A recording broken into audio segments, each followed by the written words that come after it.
You're dead to me, Tara. This is my house now.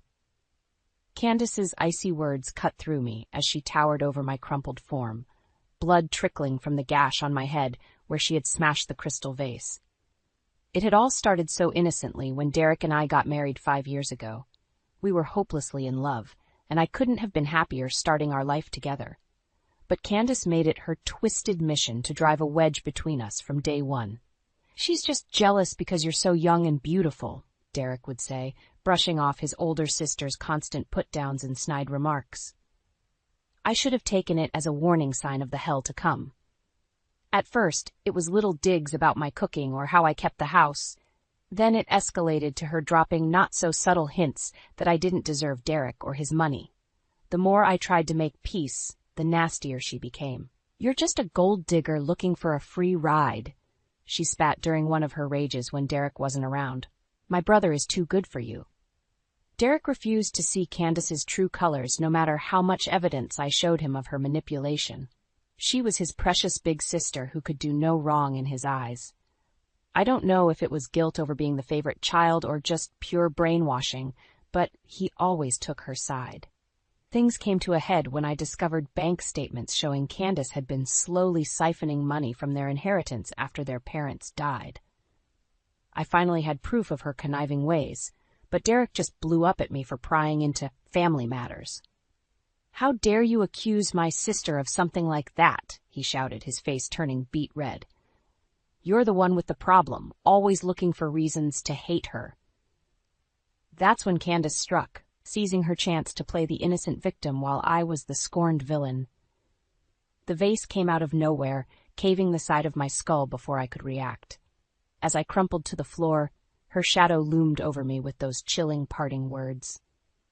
I lay there in a daze, struggling to stay conscious while Candace ranted and raved about how she would finally get what she deserved. My life with Derek. The love of my life just stood there like a coward, unable to lift a finger against his twisted sister. That's when I knew my marriage was beyond saving. But I'll be damned if I'd let that psychopath take everything I had while getting away with it. I should have seen the signs earlier, but I was too blinded by love and Candace's mastery of manipulation. Derek's older sister had been scheming to turn him against me from the moment we got married. "Oh, Tara, this pot roast is a bit dry, don't you think?" Candace would say with a saccharine smile during one of her weekly dinner visits. "You really need to keep an eye on things in the kitchen." Derek would just chuckle and wave it off. "Candace is just teasing. It's fine, honey." But it was a pattern. She'd mock my homemaking skills, my appearance, how I spent money, anything to undermine me and make me seem inadequate as Derek's wife, and he ate it up, his sister's poisonous words slowly turning his adoring gaze into one of doubt and disdain. "Don't you think that dress is a bit revealing?" he started saying when we went out. "My sister's right. You could stand to be a little more modest." The emotional abuse only escalated as the years rolled by. Candace would sweep in like a tornado, leaving chaos and misery in her wake with every visit. Derek increasingly took her side, berating me for being oversensitive whenever I called out her cruelty. "She's my sister, Tara. Blood," he'd rage, his 6'3" frame towering over me. "You need to learn to accept her." Meanwhile, Candace played the victim, batting her eyes innocently whenever I confronted her. "I'm just trying to help, that's all. You're always so defensive for no reason." I felt trapped, like the walls were closing in with no escape. My adoring husband had become Candace's enabler, allowing her to treat me like dirt in my own home. I knew I had to find proof of her true sinister nature before it was too late. That proof came when I discovered bank statements showing Candace had been slowly siphoning money from the inheritance she shared with Derek after their parents died. I couldn't believe my eyes. This went far beyond her usual mind games. She was outright stealing from her own brother. "Look at this." I desperately showed the statements to Derek. "Your precious sister has been robbing you blind." His face turned beet red with rage, but not at the betrayal I'd uncovered. "How dare you go snooping through my private financial records? What gives you the right?"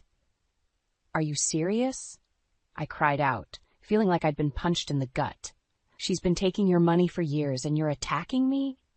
That's when Candace played her most brilliant card. rushing into the room with crocodile tears glistening in her eyes. "Derek, I had no choice," she blubbered, pulling him into an embrace.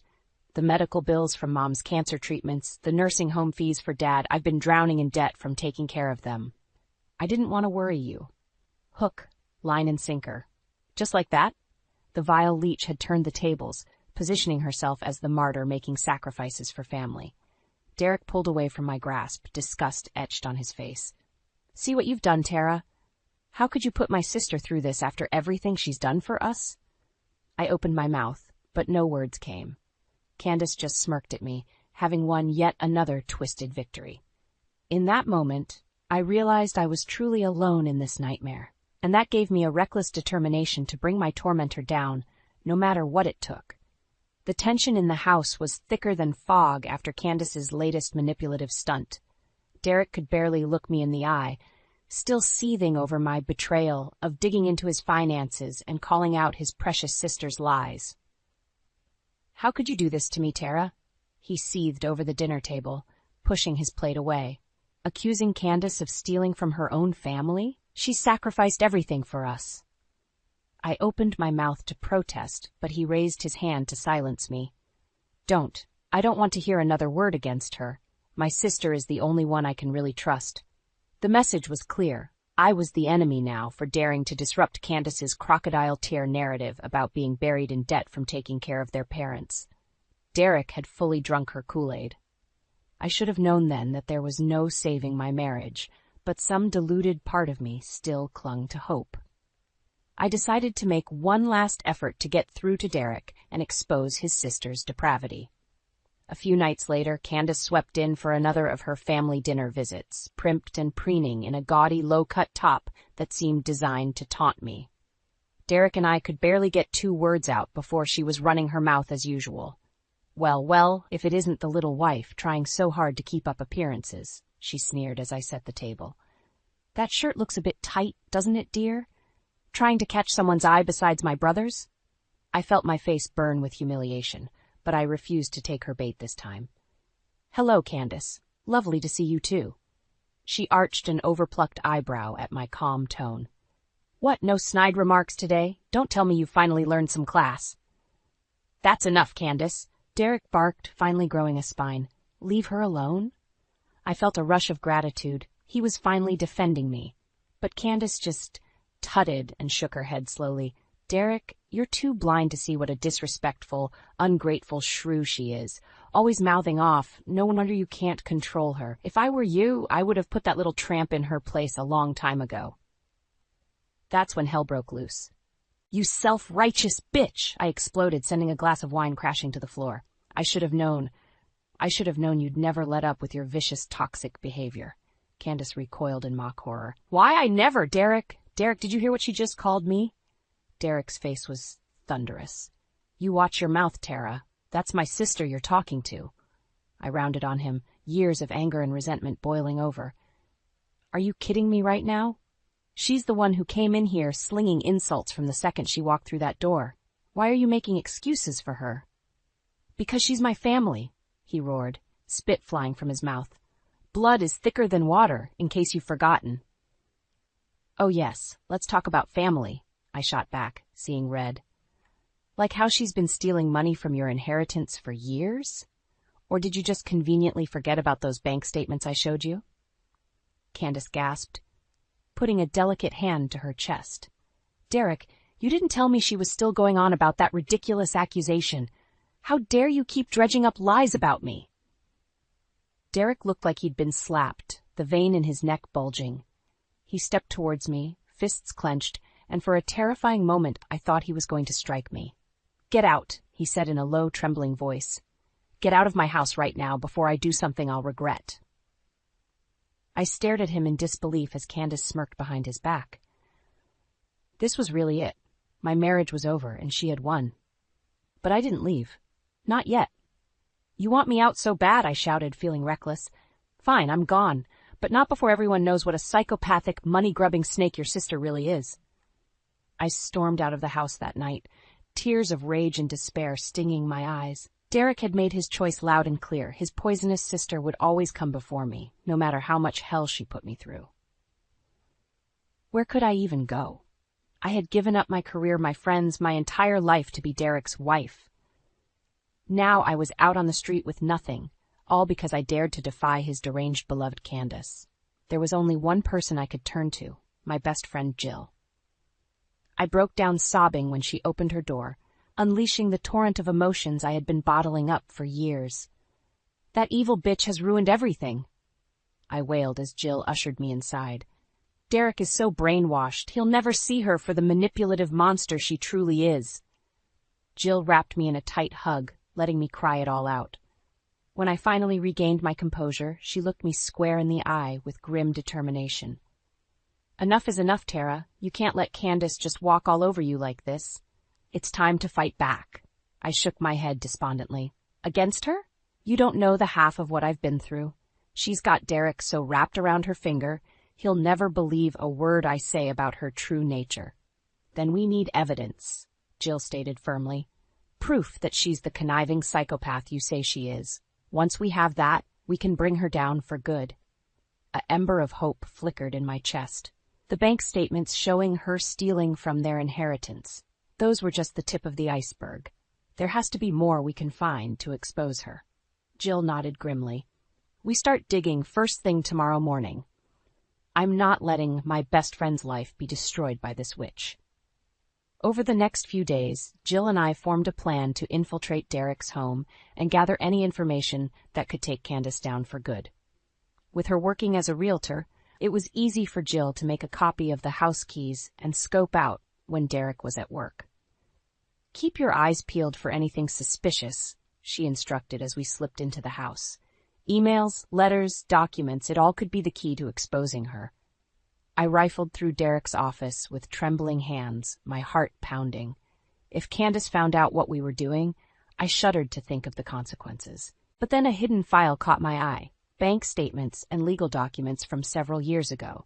As I flipped through the pages, I felt the blood drain from my face. "Jill, you need to see this," I said in a shaky voice. The documents confirmed my worst fears. Candace had been under investigation for allegedly attempting to murder her own husband several years earlier. There were transcripts of witnesses claiming she had been siphoning money from his accounts and trying to pressure him into changing his will. Then he had died suddenly in a suspicious car accident, with the police unable to prove foul play. Candace had inherited everything, and the case had gone cold. "Oh my God," Jill whispered, hand over her mouth. "Are you telling me this psycho actually killed her husband for his money?" I nodded slowly, feeling numb. "And she's been doing the exact same thing to Derek this whole time. That's why she was so hell-bent on turning him against me. I was the one obstacle keeping her from my husband's inheritance." Jill's eyes hardened to steel. "We have everything we need now. It's time to make that evil bitch pay for what she's done, once and for all." I felt a dark sense of resolve overtake me, pushing away the fear and doubt. Candace's reign of terror was finally going to come crashing down around her. And this time, there would be no more playing the victim. The evidence of Candace's murderous past stunned me into silence. This went far beyond her usual mind games and manipulation. She was an outright psychopath who had likely killed for money before. "We need to take this to the police right away," Jill stated, her face pale. "Who knows what that nutjob is capable of if she's gotten away with murder once already?" I nodded numbly, still reeling from the bombshell revelation. Part of me had always suspected Candace was unhinged, but proof that she was an actual killer took things to a whole new level of depravity. "You don't understand," I said hollowly. "Derek will never believe any of this, no matter what we show him. He's too deep under her spell." Jill set her jaw grimly. "Then we make sure she goes away for good, with or without his cooperation. This has gone far enough. It's time that psycho faced some real consequences." Over the next few days, we pored over the files, building an airtight case to present to the authorities. Bank statements, witness testimonies, even phone records indicating Candace's husband had been trying to escape her control in the months before his accident. It was all finally adding up to the truth. The thing that chilled me to the bone the most were the photos from the crime scene. a crumpled car in a ditch, the body extricated and zipped into a black bag on the roadside. I had to look away, feeling sick at the realization that Candace was likely responsible for such a grisly end just to inherit her husband's wealth. "You know she's going to try the same thing with Derek once I'm out of the picture," I told Jill, my voice shaking. "First, it was his inheritance from your parents, and now she wants everything. The house, the cars, the whole lifestyle I built with him. She'll stop at nothing." Jill gave me a determined look. "Not if we stop her first. We've got everything we need to put this monster away for the rest of her life, where she can't hurt anyone else." The next day, we took the file to the police precinct and requested to meet with a detective. I could barely speak as I handed over the evidence, recounting Candace's escalating campaign of abuse and violence against me. The grizzled cop flipped through the documents, his eyes widening. "You're telling me this woman got away with murdering her husband for his money years ago? And now she's trying to do the same thing to her own brother?" I nodded miserably. "Derek is under her total control. She's completely brainwashed him into taking her side over me, no matter what horrible things she does. If you don't stop her reign of terror, I'm afraid of what she's capable of." The detective's jaw tightened grimly. "Don't you worry, ma'am. We've got more than enough here to lock this Candace up and throw away the key. Trying to kill her own flesh and blood for inheritance money? That's a new low, even for my line of work." He paused, seeming to study me closely. "I've got to ask, how'd you manage to get all this evidence on her? This is one hell of a case file you've put together." I felt a rush of adrenaline as the weight of everything came crashing down. This was it, the beginning of the end for Candace's twisted reign. No more games, no more manipulation or fake tears, just cold, hard consequences for her unforgivable actions. "Let's just say I've had a lot of practice seeing through that snake's lies," I replied tightly. "It's time she finally paid for what she's done to my family." As they led me out, I could have sworn I saw the cop giving me the faintest of nods, a look of respect on his weathered face. In that moment, I realized I had been underestimated as a mere victim for far too long. Now the merciless former predator was about to become the prey, and this time I would be the one showing no mercy. I should have known Candace wouldn't go down without one final vicious fight. The day after Jill and I took our damning evidence to the police, the demon herself was waiting when I returned to my friend's apartment. Well, if it isn't the ungrateful little schemer," she sneered as I froze in the doorway. Candace rose from the couch, hands on her hips and eyes glittering with malice. "I knew you were plotting something behind my back." My heart pounded, but I refused to show fear. "Get out of here, Candace. It's over. The police know everything about what you did." Rather than looking scared, she threw back her head and laughed, a cold, cruel sound that made my blood run cold. "You stupid girl. Did you really think a few measly documents would be enough to take me down? I'm afraid you've severely underestimated me." Before I could react, Candace lunged forward and grabbed a heavy crystal vase from the end table, raising it high above her head. "This is for sticking your nose where it didn't belong." The vase came crashing down with sickening force, exploding against the back of my skull in a blossom of blinding pain and darkness. I collapsed to the floor in a boneless heap, warm blood gushing from the gash as Candace towered over me. "You're dead, you hear me?" she snarled, spittle flying from her twisted mouth. "This is my house now, my life. I'll make Derek see that you're nothing but a lying, vindictive snake." I struggled to speak, to move, but unconsciousness was rapidly overtaking me. The last thing I saw was Derek himself appearing in the doorway, his expression one of shock and horror. "Candace? What have you done?" Then everything faded to black. I drifted in and out of awareness, snatches of voices and movement all around me. At one point, I could have sworn I heard the wail of sirens in the distance. When I finally came to, I was in a hospital bed, Jill sitting vigil beside me with a haunted look on her face. My head throbbed with white-hot agony, and I could feel the thick bandages wrapped around my skull. "Oh, Tara, thank God," Jill whispered, grabbing my hand. "I thought I was going to lose you there for a while." Flashes of memory came flooding back. Candace's twisted sneer, the vase, the blinding pain and blood. I tried to sit up but immediately regretted it, crying out, That psychotic bitch, she really did try to kill me, I rasped, my voice a dry croak. Where is she? Did they arrest her? Jill looked away guiltily. The police took her into custody after I called 911. But, Tara, you're not going to believe this. Derek refused to press charges against her. He says it was just a misunderstanding and that you two fought over him. White-hot rage flooded my system, adrenaline temporarily overriding the pain. I ripped the IV from my arm and tried to swing my legs over the side of the bed. That sniveling coward. After everything she did, he's still defending her?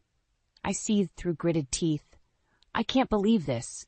Jill put a hand on my shoulder, gently restraining me. Tara, please, you're in no condition to go storming off right now. Just take a breath, okay? I wanted to rage and scream, but the stark reality was sinking in. My husband was so twisted by Candace's manipulation that he would literally let her try to kill me and still make excuses for her depravity. Our marriage was broken beyond repair. You're right, I said, sinking back against the pillows in defeat. It's over. Derek is too far gone. He'll never see that evil bitch for what she really is. But even as I spoke the words, a strange sense of calm washed over me. Because in that moment, I realized my battle was no longer with Derek at all. It was with the venomous snake, Candace herself, and this time I would stop at nothing to make sure she faced the consequences she deserved. No more games, no more crying or pleading for my husband to see reason. It was time to go for the jugular, before his deranged sister destroyed anyone else's life like she almost did mine. I turned to Jill, my eyes hardening with resolve. We need to get out of here. I have a plan to put Candace away for good, where she can never hurt another soul. Are you with me? Jill didn't hesitate, giving a grim nod of determination. You know I am. Let's make that psycho finally pay for her crimes once and for all. The hospital room was eerily silent as Derek stepped through the door, his expression unreadable. I tensed instinctively, my hand tightening around Jill's in a silent plea for support. What are you doing here? I asked flatly, unable to mask the bitterness in my voice. Come to make more excuses for your deranged sister? Derek flinched slightly at my tone, but didn't rise to the bait. Instead, he pulled up a chair and sank into it heavily, running a hand over his face. Tara, I don't even know where to begin, he said quietly. What Candace did was unforgivable. Trying to kill you like that in cold blood? He trailed off, shaking his head slowly. Despite the gravity of his words, I felt no satisfaction or relief, only a weary sense of resignation and simmering anger. Save your breath, I cut him off coldly. Your sister is a psychopathic murderer, and you knew it on some level this entire time. You just chose to ignore the ugly truth about her because she was your precious blood relative. Derek opened his mouth to protest, but I barreled on, years of resentment bubbling over. Don't even try to deny it. I showed you all the evidence of her stealing from your inheritance, trying to manipulate you into cutting me out. I had those files proving she killed her own husband for his money. But you just couldn't be bothered to see what was right in front of your face. You're right. The admission was so soft, I almost missed it. Derek's shoulders slumped in defeat. You're absolutely right, Tara. I've been so deep in denial about Candace's true nature that I let her take over my life. I let her abuse you, manipulate me, and turn me against my own wife. He looked up at me then, his eyes haunted. I will regret that for the rest of my days. You didn't deserve any of the hell she put you through. I was just too blind and weak to stand up to her twisted mind games. White, hot anger flared in my chest, and I struggled to keep my voice even. So what? I'm just supposed to forgive and forget now? Let you off the hook because you've suddenly realized what a monster your sister is? No. Derek shook his head slowly. No, I don't deserve forgiveness or another chance. Not after what I allowed to happen under my own roof. I came here to tell you that it's over between us.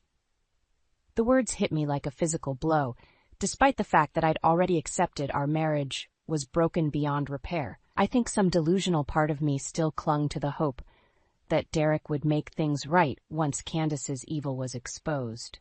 I'm filing for divorce immediately, he continued, unable to meet my eyes, and I'm not going to contest you for anything. The house, the assets, it's all yours. Candace's poisonous influence cost me the best thing I ever had. This is the least I can do. I opened my mouth, but no words would come. Part of me wanted to rage, to hurl vicious recriminations at this pathetic shadow of the man I once loved. But the bigger part of me felt utterly hollow, devoid of any satisfaction or closure from his surrender. Jill spoke up, her voice laced with contempt. "So that's it then? You just slink away with your tail between your legs while your demented sister rots in jail? Typical." "I wish there was more I could do or say," Derek said heavily. "But we both know there's no coming back from the unforgivable things I allowed to happen. You deserve so much better, Tara." With that, he slowly rose and turned to leave. At the doorway, he paused and looked back at me one final time. "For what it's worth, I am sorry, truly sorry, for everything." Then he was gone, leaving me alone with the wreckage of our life together. As the tears came, I felt Jill's arms wrap around me in a fierce embrace, letting me finally release the tidal wave of anger, pain, and heartbreak I had been bottling up for so long. My marriage was over. My husband lost to Candace's toxic influence. But in that moment of mourning, I found a strange sense of freedom and determination taking root. Because if Derek was too weak to stand up to his twisted sister, I would be strong enough for the both of us. Candace's evil reign of terror was finally going to end, one way or another. In the days after Derek walked out of my life for good, I found myself at a crossroads. One path led to wallowing in the ashes of my failed marriage, letting the trauma and betrayal consume me. The other, that path burned with an icy determination to make things right. "We can't let Candace just walk away from this," I told Jill, my voice hardening. "She tried to kill me, Jill, her own sister-in-law. That kind of depravity can't go unanswered." Jill nodded grimly. "You're right. For too long, that psycho has been able to slither away from the consequences she deserves. It's time we make sure the law catches up to her once and for all." With renewed purpose, we began compiling every shred of evidence we had on Candace, the financial documents, witness statements, everything. A comprehensive paper trail of her decades-long spree of greed, manipulation, and likely murder. "This should be enough to bury that snake for the rest of her miserable life," Jill said, eyeing the thick file with grim satisfaction. "No more getting off easy with her crocodile tears." I felt a surge of adrenaline, my heart pounding. This was it. The first steps towards ensuring Candace could never hurt another innocent person like she almost did to me. I was finally taking my power back from her toxic reign of abuse. We took the files straight to the police precinct downtown and requested to meet with a detective. A grizzled veteran in a rumpled suit eventually came to usher us into an interview room, his eyes narrowing as he flipped through the damning evidence. "You're telling me this Candace woman has been grifting and manipulating her own family for years?" he said slowly. "Possibly even killed her first husband to inherit his money?" I nodded, holding his gaze steadily. "That's correct, detective. And her latest stunt was trying to murder me, her own sister-in-law, by bashing my skull in. She's an irredeemable psychopath who will stop at nothing to get what she wants." The cop's jaw tightened as he studied the crime scene photos, the vivid evidence of Candace's brutal attack. "I've seen a lot of low-life scumbags in my day, but this is a new level of depraved." He closed the file and fixed me with an intense look. "Ms. Jennings, I want you to know we're taking this case extremely seriously. With the mountain of proof you've brought us, we're confident we can lock this woman away for a very long time before she has a chance to hurt anyone else." A weight lifted off my shoulders, and I suddenly felt lightheaded with relief. After years of being gaslit and tormented, I was finally being heard and believed about Candace's unforgivable cruelty. "Thank you, detective," I said, my voice wavering slightly. "You have no idea how much it means to know the law won't let her evil go unanswered this time." The cop offered a grim smile. "No thanks needed, ma'am. We're just doing our job to get a dangerous predator off the streets.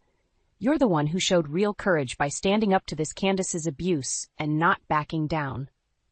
As Jill and I left the precinct, I felt a sense of peace and resolution wash over me, despite the storm clouds ahead. Candace's reign of terror was finally going to be brought to justice, no matter how much she cried or played the victim card. And in that moment, I realized my own bitter struggle had given me strength I never knew I possessed. The once meek, tormented wife was no more. I was a survivor who had risen from the ashes of Candace's twisted games to fight another day. And this time I would be the one who emerged victorious, while she got to experience the cold, hard consequences she so richly deserved.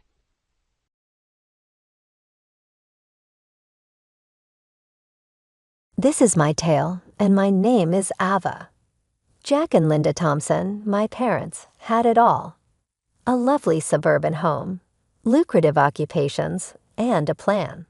A plan that included producing a son, their cherished successor. They got me instead. The day I realized I wasn't the child they had hoped for is still fresh in my mind.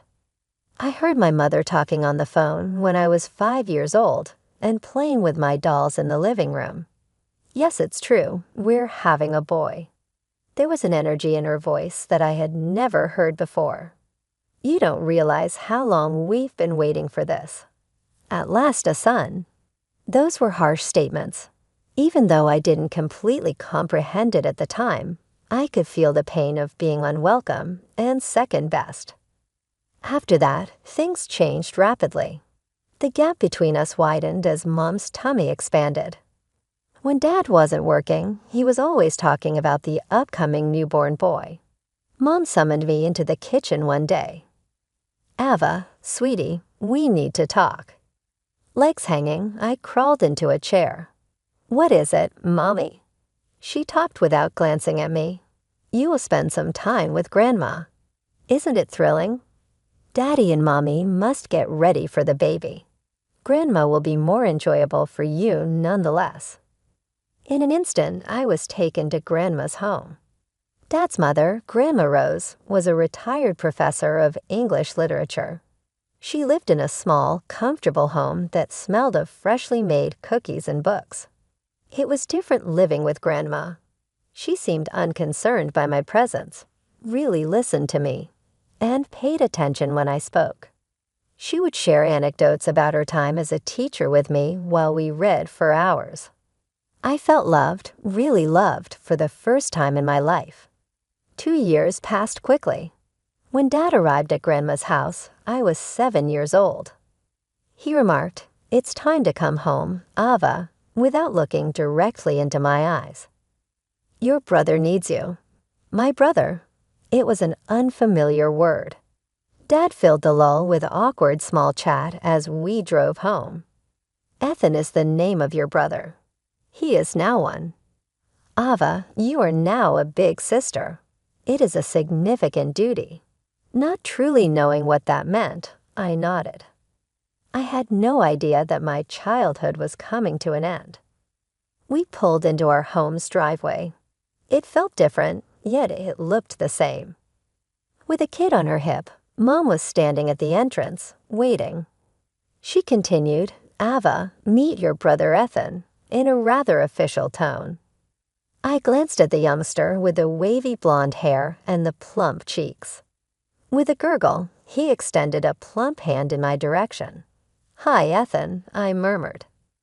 At the age of 7, I suddenly became more than simply a sister. I took on the role of caregiver, a duty, and an inbuilt babysitter. Dirty diapers, unrelenting attention to detail, and the burden of expectations I was not yet ready to handle took the place of my youth. I was warming bottles and changing diapers while my classmates were learning to ride bikes and play with dolls. "Ava, can you watch Ethan while I make a call?"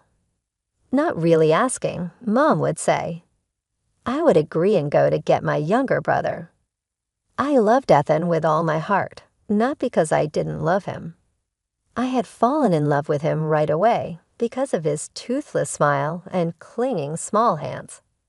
However, the ongoing accountability was too much to handle. The days were a whirl of childcare, housework, and school. I was worn out from juggling my schoolwork and making sure Ethan was content and secure. But it never seemed to be enough, no matter how hard I tried. I took Ethan to the park one terrible day. Now, too, he was lively and inquisitive. To knot my shoelace, I briefly turned my back, and then catastrophe happened. "Ava!" Ethan let out a shout, and then there was a thump. He was lying on the ground, his knee gushing, as I turned around. I tried to calm his cries as I picked him up, but panic took over. Mom blew out when we came home. She said, "How could you be so careless? You're supposed to watch him." I'm sorry, I just. No excuses. Dad added, his cheeks flushed with rage. "Enter your room. Later, we'll talk about your penalty." Tears were running down my cheeks as I ran upstairs. It was unfair. Even though I was only a child, I was trying my hardest. The incidences mounted. Ethan had a knock on his head from a tumble that I couldn't stop, and I didn't blow on his tongue sufficiently, causing him to burn on hot porridge. The penalties became more severe each time, and my parents' dissatisfaction became more apparent. Through it all, Grandma Rose was my lifeline. She'd visit when she could, her presence a balm to my battered spirit. During one visit, I overheard her confronting my parents in the kitchen. "This is unacceptable." Grandma's usually gentle voice was sharp. "Ava is a child, not a nanny. Your favoritism towards Ethan is hurting her. Please, Dad sighed. These are our children. We know what's best for them. Do you?" Grandma challenged. "Because from where I'm standing, you're neglecting one child in favor of the other." "That's enough." Mom cut in. "We appreciate your concern, but this is our family. We'll raise our children as we see fit." I threw myself into my studies. School became my sanctuary, a place where I could shine on my own merits. And shine I did. My grades were a silent rebellion against the notion that I wasn't good enough. The years flew by, and before I knew it, I was standing at a crossroads. High school was behind me, and college loomed ahead. Despite the constant struggle at home, I'd managed to excel in my studies. It was my ticket out, my chance at freedom. When the acceptance letter arrived, I could hardly believe my eyes. Not only had I been accepted to study investment management, but I'd also received a full scholarship. My hand shook as I read the words over and over again. "Mom, Dad." I called out, racing down the stairs. I got in, full scholarship. "Oh, thank goodness," Mom sighed, relief evident in her voice. "That saves us a fortune. We need to start saving for Ethan's college fund." My heart sank. Of course, it wasn't about my achievement. It was about the money they wouldn't have to spend on me. The first few months were a whirlwind of classes, new friends, and the exhilarating taste of freedom. The money from my parents, combined with the small amounts Grandma Rose secretly sent, was just enough to scrape by. I was careful with every penny, knowing how precious this lifeline was. But 6 months into my college journey, everything changed again. My phone rang one evening as I was studying for a finance exam. "Ava," Mom's voice came through curt and businesslike. "We won't be sending you any more money. Ethan needs tutors if he's going to have any chance at college. We need to focus our resources on him now." I felt the familiar sting of rejection, of being cast aside. "But Mom, I can barely." "You're an adult now, Ava," she cut me off. "You need to solve your own problems. We can't keep supporting you forever." The next few weeks were a blur of stress and sleepless nights. I scoured job boards and applied to every position. I could finally find a part-time gig at a nearby cafe. The hours were long, the pay was meager, but it was something. Balancing work and studies was brutal. I'd rush from classes to shifts, then stay up late into the night studying. Dark circles became a permanent fixture under my eyes, and my grades started to slip. One particularly rough day, I called Grandma Rose, desperate for a friendly voice. "Ava, sweetheart, you sound exhausted," she said, concern evident in her voice. The dam broke through tears. I told her everything, the cut-off allowance, the grueling work hours, the struggle to keep up with my studies. Those absolute. Grandma cut herself off. Taking a deep breath, she said, "Listen to me, Ava. You focus on your studies. I'm increasing your monthly allowance, and don't you dare argue with me about it." "But Grandma." "No buts," she said firmly. "You deserve this education, and you shouldn't have to kill yourself working to get it." "Your parents?" "Well, let's just say I'll be having words with them." True to her word, Grandma's support allowed me to cut back my work hours. I could breathe again and focus on my classes. My grades improved, and for the first time in months, I felt hope. The years at college flew by in a blur of textbooks, exams, and late-night study sessions. Before I knew it, I was standing on the stage, diploma in hand, magna cum laude gleaming on the certificate. As I scanned the audience, I spotted Grandma Rose beaming with pride. My parents and Ethan were noticeably absent. With my degree in hand, doors opened. I landed a job at Stonebridge Investments, a prestigious firm in the city. The salary was more money than I'd ever seen, and for the first time in my life, I felt truly independent. To save money, I moved in with Sarah, a coworker who became a fast friend. Our tiny apartment was a far cry from the dorms, but it was ours, and it felt like freedom. When my first paycheck arrived, I knew exactly what I wanted to do with it. I scoured every secondhand bookstore in the city until I found it. A rare first edition of Grandma's favorite author. The following weekend, I took a train to my hometown with the gift in hand. Grandma's face lit up when she saw me at her door. "Ava, what a wonderful surprise." I presented her with a wrapped book, watching as tears welled in her eyes when she opened it. "Oh, my dear girl," she whispered, hugging me tight. "You shouldn't have." "I wanted to," I said simply. "You've done so much for me, Grandma." As we chatted over tea, I mentioned visiting my parents. Grandma's face tightened slightly, but she nodded. "I'm sure they'd love to see you." But when I called, Mom's voice was distant. "Oh, this weekend we're quite busy, Ava. Perhaps another time." The rejection stung, but I pushed it aside. I spent the weekend with Grandma instead, relishing her warmth and genuine interest in my life. As I boarded the train back to the city on Sunday, I couldn't help but feel a mix of sadness and relief. Time marched on, and 2 years passed in the blink of an eye. My career soared, my bosses praised my work ethic and insight, and the bonuses started rolling in. Soon I was able to afford my own apartment, a small sun-filled space that was all mine. One evening, as I was settling in for a quiet night, my phone rang. Mom's name flashed on the screen. "Ava," she said without preamble, "these teachers, they just don't understand Ethan. They're giving him such poor grades. He barely scraped into City College." I bit my lip, choosing my words carefully. "Mom, maybe college isn't the right path for everyone. There are great vocational courses Ethan culled." "Don't be stupid," she snapped. "Your brother is brilliant, much smarter than you, actually.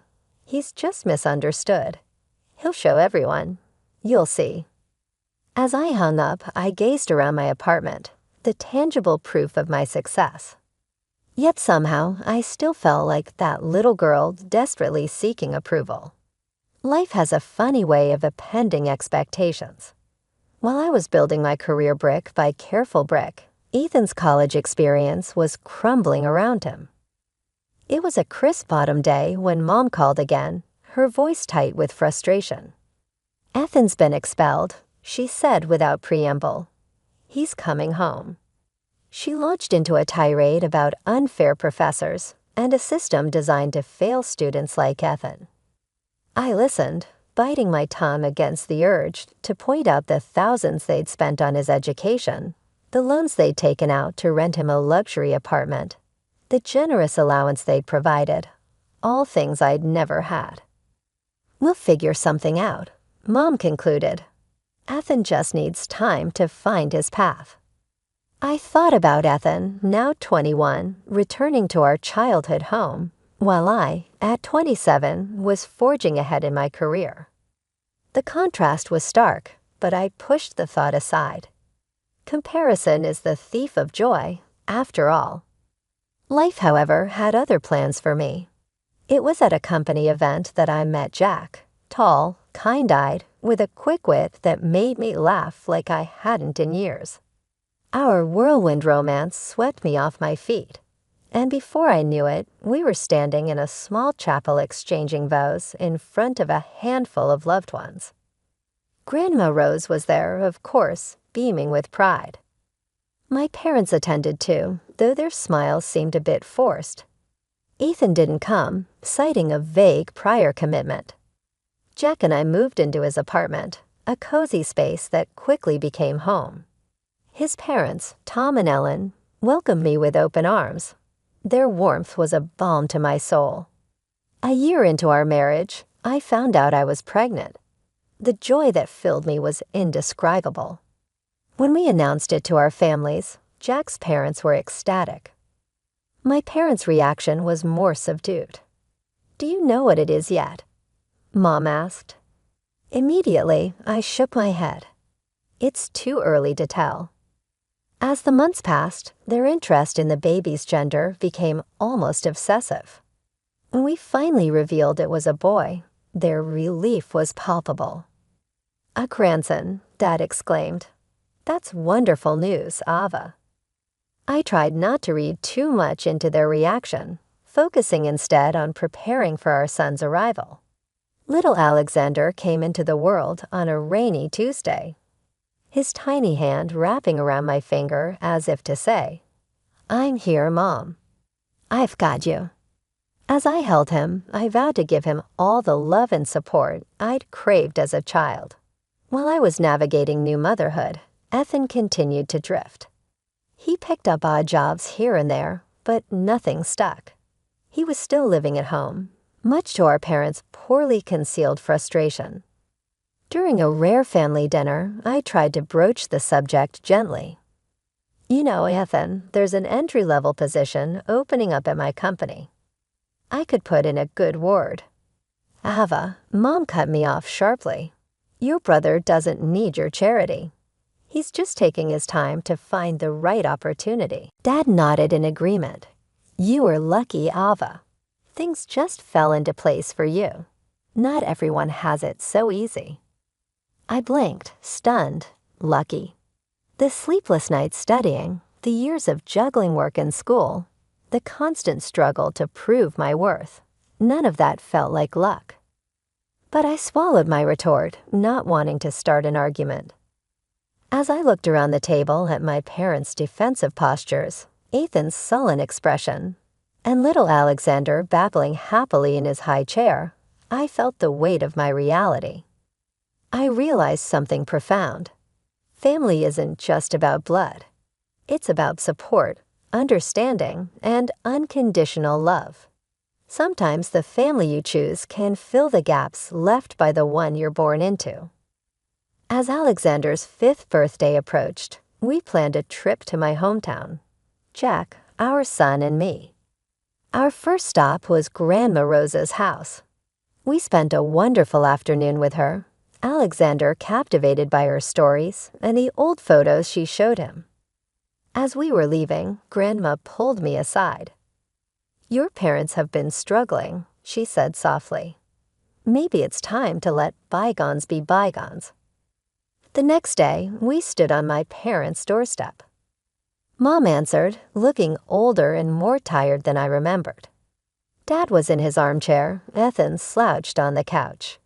They both looked up as we entered. After awkward greetings and stilted small talk, Mom cleared her throat. "Ava, we need to talk to you about something." What followed was a halting explanation of their financial troubles, medical bills, Ethan's ongoing unemployment, the lingering college debt. It had all piled up. "We hate to ask," Dad said, not meeting my eyes, "but we could use some help." I glanced at Jack, who gave me a subtle nod. Despite everything, these were my parents. Of course, I heard myself say, I can send some money each month. The relief on their faces was palpable. We worked out the details, $1,500 a month, with the understanding that they could reach out if emergencies arose. Over the next 2 years, I faithfully sent them money each month. There were occasional requests for extra help. A broken water heater, unexpected car repairs, which I always obliged. It felt good to be able to help, to maybe finally earn their approval. When Thanksgiving rolled around, we found ourselves back in my childhood home. The house was full. Aunts, uncles, cousins, and Grandma Rose all crowded around the dining table as we ate. Mom and Dad couldn't stop talking about Ethan.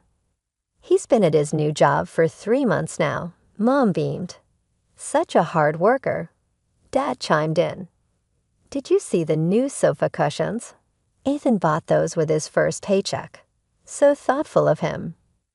I glanced around the room, noting the new curtains, the fresh paint on the walls, the updated appliances in the kitchen, all purchased with the money I'd been sending. But I bit my tongue, not wanting to spoil the mood. Jack squeezed my hand under the table, a silent show of support. Alexander, oblivious to the undercurrents, happily chatted with his cousins. The Thanksgiving dinner continued, the chatter of family filling the air. I was just starting to relax when Alexander tugged at my sleeve. Mom, can I go play in the other room? He asked, his eyes bright with the restlessness of a 5-year-old at a grown-up gathering. I nodded, ruffling his hair. Sure, sweetie, just don't make too much noise, okay? Okay. As Alexander scampered off, I turned back to the conversation. Barely a minute had passed when my phone buzzed in my pocket. I glanced at the screen, confusion furrowing my brow. The caller ID read Mom. I looked up at my mother, sitting directly across from me at the table. Mom, why are you calling me? She frowned, shaking her head. I'm not calling you, dear. My phone's in the living room. Just then, Alexander reappeared in the doorway, my mother's phone clutched in his small hands. The room felt quiet as all eyes turned to him. Mommy, he said, his voice ringing in the sudden silence. I found Grandma's phone, and I wanted to see who she talks to. I saw a funny name, Cash Cow, and clicked on it to see who it would call. Why did it call you? Mommy, what's a cash cow? The words hit me like a physical blow. Cash cow. Is that all I am to them? I looked around the table. My relatives sat frozen, forks halfway to their mouths. Grandma Rose's face was a mask of shock and anger, and my parents had gone deathly pale. The silence stretched thick and suffocating until something inside me snapped. I stood up, my chair scraping loudly against the floor. Cash cow. I repeated, my voice trembling. Is that what I am to you? My mother opened her mouth, but no words came out. My father couldn't even meet my eyes. Let me tell you all something, I continued, addressing the whole table. For the past 2 years, I've been sending my parents $1,500 every month. When they've asked for extra, I sent that too. All those new things you've been admiring, the curtains, the appliances, the fresh paint, that was all bought with my money. I could feel tears pricking at my eyes, but I blinked them back. I did this despite years of being treated like I was second best, despite being sent away as a child, despite having to work my way through college while Ethan got everything handed to him. I did it because I thought maybe, finally, you'd see me. You'd be proud of me. My voice cracked on the last words. But instead, I'm just your cash cow, a source to be milked dry. The room was so quiet you could hear a pin drop. Jack stood up and put his arm around me, a solid presence at my side. Alexander, not fully understanding, but sensing the tension, came and wrapped his arms around my legs. The silence in the room was deafening. I stood there, heart pounding, waiting for my parents to say something. Anything. An apology, an explanation, even a denial. But what came next shocked me to my core. My mother's face hardened, her eyes flashing with indignation. "Well, of course you help us. We gave birth to you, raised you. It's your duty. Don't be so sensitive about a silly phone contact." I felt as if I'd been slapped. Years of pent-up frustration and hurt bubbled to the surface. Duty? Is that what you think this is? Well, let me make this clear. From this day forward, I'm done. No more money, no more help. I'm cutting ties. Mom's attitude abruptly altered when the subject of losing financial support was brought up. Her eyes welled up with tears. "How can you be so heartless after everything we've done for you?" She looked around the table, asking our family members for help. To her and my amazement, however, they said nothing. They turned away from her beseeching eyes one by one. Grandma Rose then interrupted, her voice trembling with rage. "Heartless? Given your treatment of Ava, do you dare to label her heartless? Let me tell you something, though. You can forget about any inheritance. And I also don't want to be involved with you anymore. All of it is headed to Alexander and Ava." Chaos broke out in the room.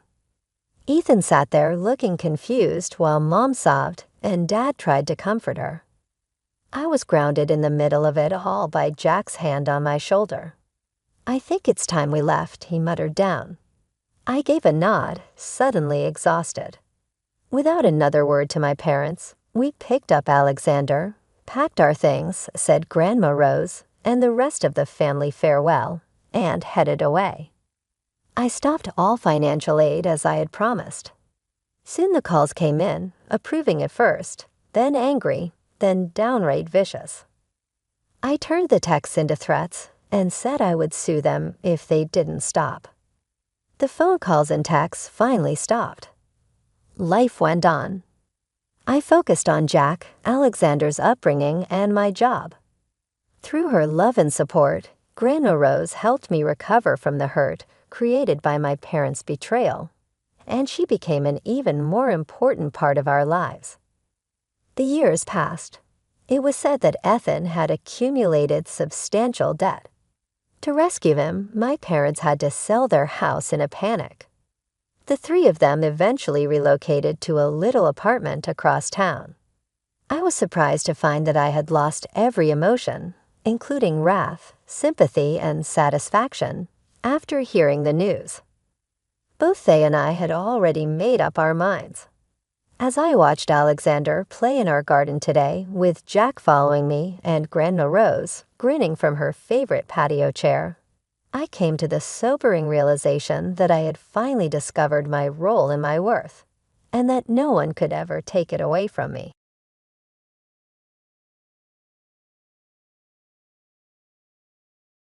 It all began when I met Tom in college.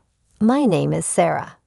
Despite being enrolled in different courses, we clicked immediately. He was humorous, personable, and really attractive. We dated during our time in college, and by the time we graduated, we were deeply in love. We were married shortly after graduation, and I was ecstatic. Alan and George, my wealthy parents, had always provided for all of my needs. My wedding was no different. It was a dream come true, complete with a white gown, a lavish setting, and more. It was a happy first year of marriage. We had the world at our feet, were young, and were in love. I was teaching at a nearby elementary school, and Tom had secured a fantastic position with a marketing company. It was a nice life. Then I discovered I was pregnant almost a year after we were married. Although I was ecstatic, his response wasn't exactly what I had anticipated. Though it didn't reach his eyes, he grinned. I dismissed his lackluster reaction, attributing it to shock. I had faith that he would change his mind after hearing the news. Lily, our daughter, was born 9 months later. She had a pair of lungs that could rouse the dead, 10 tiny fingers, and 10 tiny toes. I fell deeply in love. Tom, however, appeared overburdened. Lily felt like a ticking time bomb in his clumsy grasp. He had almost fled the room whenever she screamed, which was frequently.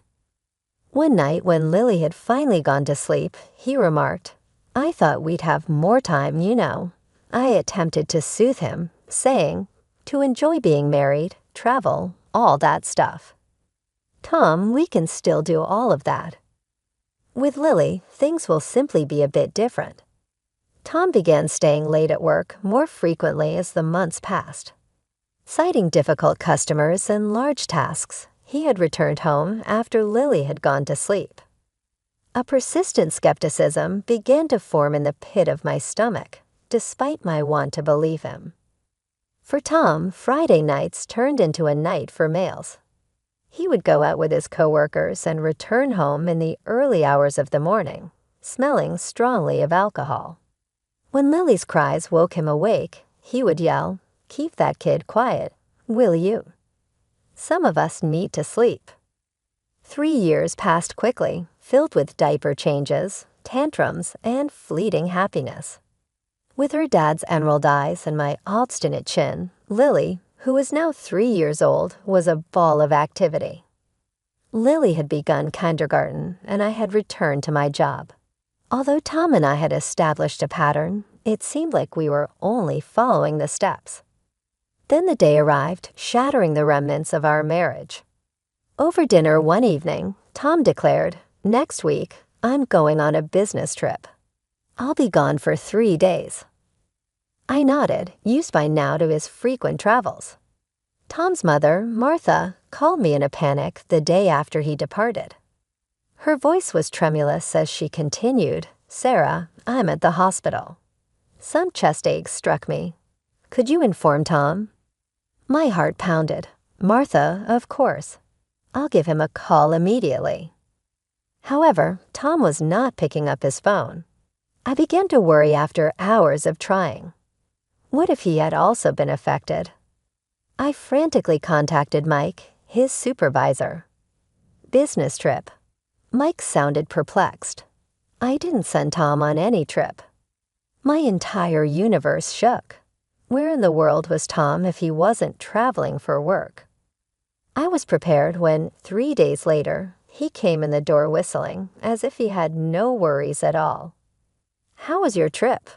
With a sarcastic tone in my voice, I inquired. "Your mom's in the hospital, and your boss says he never sent you anywhere." Tom's expression lost its color. "Sarah, I can explain." "Save it," I spat out. "For once, just be honest with me. Are you unfaithful to me?" I only needed the stillness that ensued as a response. "Her name is Amanda," Tom said at last. "It's been going on for a while now." It was a messy divorce. Tom argued with me over everything, including Lily's teddy bear, the home, and the automobile. The saddest part, though, was when he stopped paying child support. During one of our sessions, he growled, "I'm not paying for a kid I never wanted." Something broke inside of me. "Fine," I answered in a chilly tone. "I want you to give up your parental rights, but keep your money. Make it official that you don't want to have children since it's obvious." Tom didn't even hesitate, which shocked me. With a flourish, he signed the paperwork, and he was gone from our lives. The following 2 years were difficult. Being a single mother was more difficult than I could have ever imagined. But Tom's parents, bless them, helped out with Lily and provided us with money when they could. Then I met Jack when Lily was 5 years old. Emma, his daughter, was a year younger than Lily, and he was a widower. PTA meetings and playground get-togethers helped us connect, and before I knew it, I was falling in love once more. Lily and Emma were our flower girls, and we were married in a modest ceremony. For the first time in years, I felt hope blossoming in my chest as I watched Jack with the girls. Our small family became closer over time. Lily began addressing Jack as Dad, whereas Emma referred to me as Mom. We seemed to have been destined to be together from the beginning. 3 years after we got married, our son Max was born. Jack doted on all 3 kids equally, never distinguishing between his and mine. We were happy, really and truly happy. 20 years. Sometimes it feels like yesterday that Lily was a toddler tottering around our living room. Now, at 25, she's a college graduate, engaged and planning her own wedding. Where did the time go? Lily's fiancé is a great guy. Jack and I both like him. He's kind, hardworking, and he clearly adores our daughter. When they announced their engagement, Jeff opened a special account for Lily's wedding expenses and gave her full access. When we told Lily, she burst into tears and hugged us both. For weeks after that, our house was a flurry of wedding magazines, color swatches, and excited phone calls. Lily would burst through the door, bubbling over with news about venues, dresses, and floral arrangements. "Mom, Dad, you won't believe what we found," she'd exclaim, spreading photos across our kitchen table. "Isn't this centerpiece gorgeous?" Jack and I would nod and smile, caught up in her enthusiasm. It warmed my heart to see her so happy to be part of this exciting time in her life. But then things started to change. The visits became less frequent, the phone calls shorter. At first, I chalked it up to wedding stress. Planning a wedding is no small feat after all. But as the weeks went by, I couldn't shake the feeling that something was off. Then on a quiet Sunday afternoon, Lily showed up unannounced. The moment I saw her face, I knew something was wrong. Her usual bright smile was gone, replaced by a tense, almost nervous expression. "Mom, I need to talk to you and Jack," she said, stumbling over the name. My heart dropped. Jack, not Dad. In all the years since Jack had come into our lives, I'd never heard Lily call him anything but Dad. "Of course, sweetheart," I said, trying to keep my voice steady. "Let me get Jack." I found my husband in the garage, tinkering with his latest project. One look at my face, and he was on his feet, wiping his hands on a rag. "What's wrong?" he asked, concern etching his features. "It's Lily," I replied. "She wants to talk to us, and Jack. She called you Jack." I saw the hurt flash across his face before he schooled his expression into calm neutrality. He nodded, took my hand, and together we walked back into the house. Lily was sitting at the kitchen table, her hands clasped tightly in front of her. Jack and I sat down across from her, our hands still linked under the table. The tension in the room was palpable, thick enough to cut with a knife. "All right, Lily," Jack said, his voice gentle despite the worry I could see in his eyes. "We're here. What did you want to talk about?" Lily took a deep breath, her eyes darting between Jack and me. "I met my biological father a couple of months ago.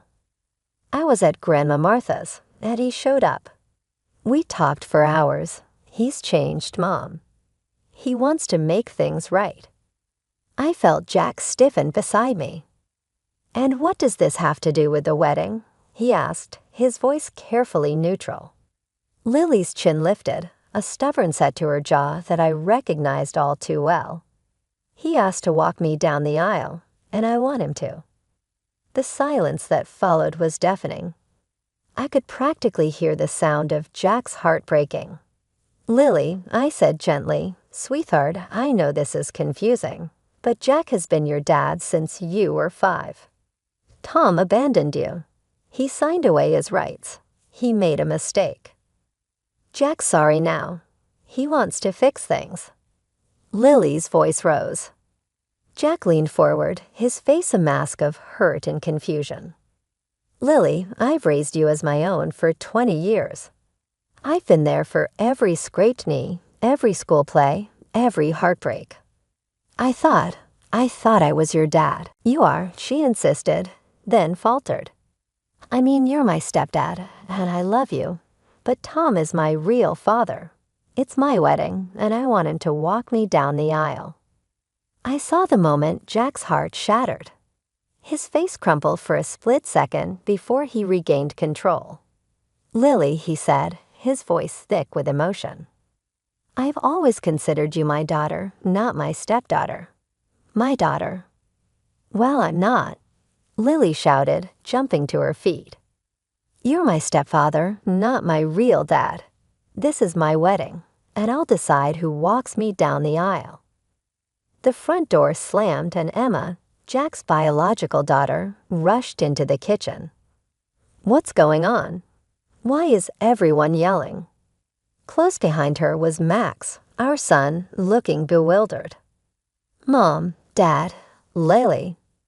I quickly filled them in, watching their faces change from confusion to anger. "How could you do this to Dad?" Emma demanded, glaring at Lily. "After everything he's done for you." Max nodded, his young face twisted with hurt. "Yeah, Lily, Dad's always treated us all the same. How can you say he's not your real dad?" Lily looked around wildly, her eyes filling with tears. "You don't understand. None of you understand." With that, she bolted from the house, the door slamming behind her. We all stood there in stunned silence. Jack's face was ashen, his eyes fixed on the spot where Lily had been standing. Emma moved to his side, wrapping an arm around him. Max joined them, and I watched as my family closed ranks around Jack. I moved to Jack's other side, taking his hand. He looked at me, his eyes swimming with tears. "I don't understand," he whispered. "Where did I go wrong?" My heart broke for him, for all of us. "You didn't go wrong," I said firmly. "You've been the best father any of these kids could ask for. I don't know what's gotten into her." As we stood there, our little family huddled together in the kitchen, I couldn't help but wonder how things had gone so wrong. And more importantly, how are we going to fix this? The days following Lily's bombshell announcement were tense. Jack and I kept expecting her to call, to apologize, to come to her senses, but the call never came. Instead, my phone started buzzing with notifications, friends and family members sending me links asking if I'd seen Lily's latest posts. With a heavy heart, I opened her social media page. There they were, photos of Lily with Tom, both grinning at the camera, so happy to reconnect with my real dad, the caption read. Each word felt like a knife twisting in my gut. When I showed Jack, his face hardened. "That's it," he said, his voice low and controlled. "If she doesn't consider me her father anymore, I'm not paying for her wedding. I'm blocking her access to the wedding account. She's made her choice." I didn't argue. How could I when he looked so broken? A few days later, the other shoe dropped. Lily burst into our house like a hurricane, her face red with fury. "What the hell?" she screamed, not even bothering with a greeting. "Why can't I access the wedding account? How am I supposed to pay the vendors, the venue, the caterers?" "I'm sure your real father can help you out," Jack replied, his voice cold in a way I'd never heard before. "Since you've chosen him, it seems only right that he should foot the bill." Lily gaped at him, then turned to me. "Mom, you can't let him do this. Make him give me access to the account." I shook my head slowly. "Lily, this is Jack's decision, and frankly, I agree with him." "What?" she shrieked. "How can you take his side? I'm your daughter." "And Jack is my husband," I replied firmly.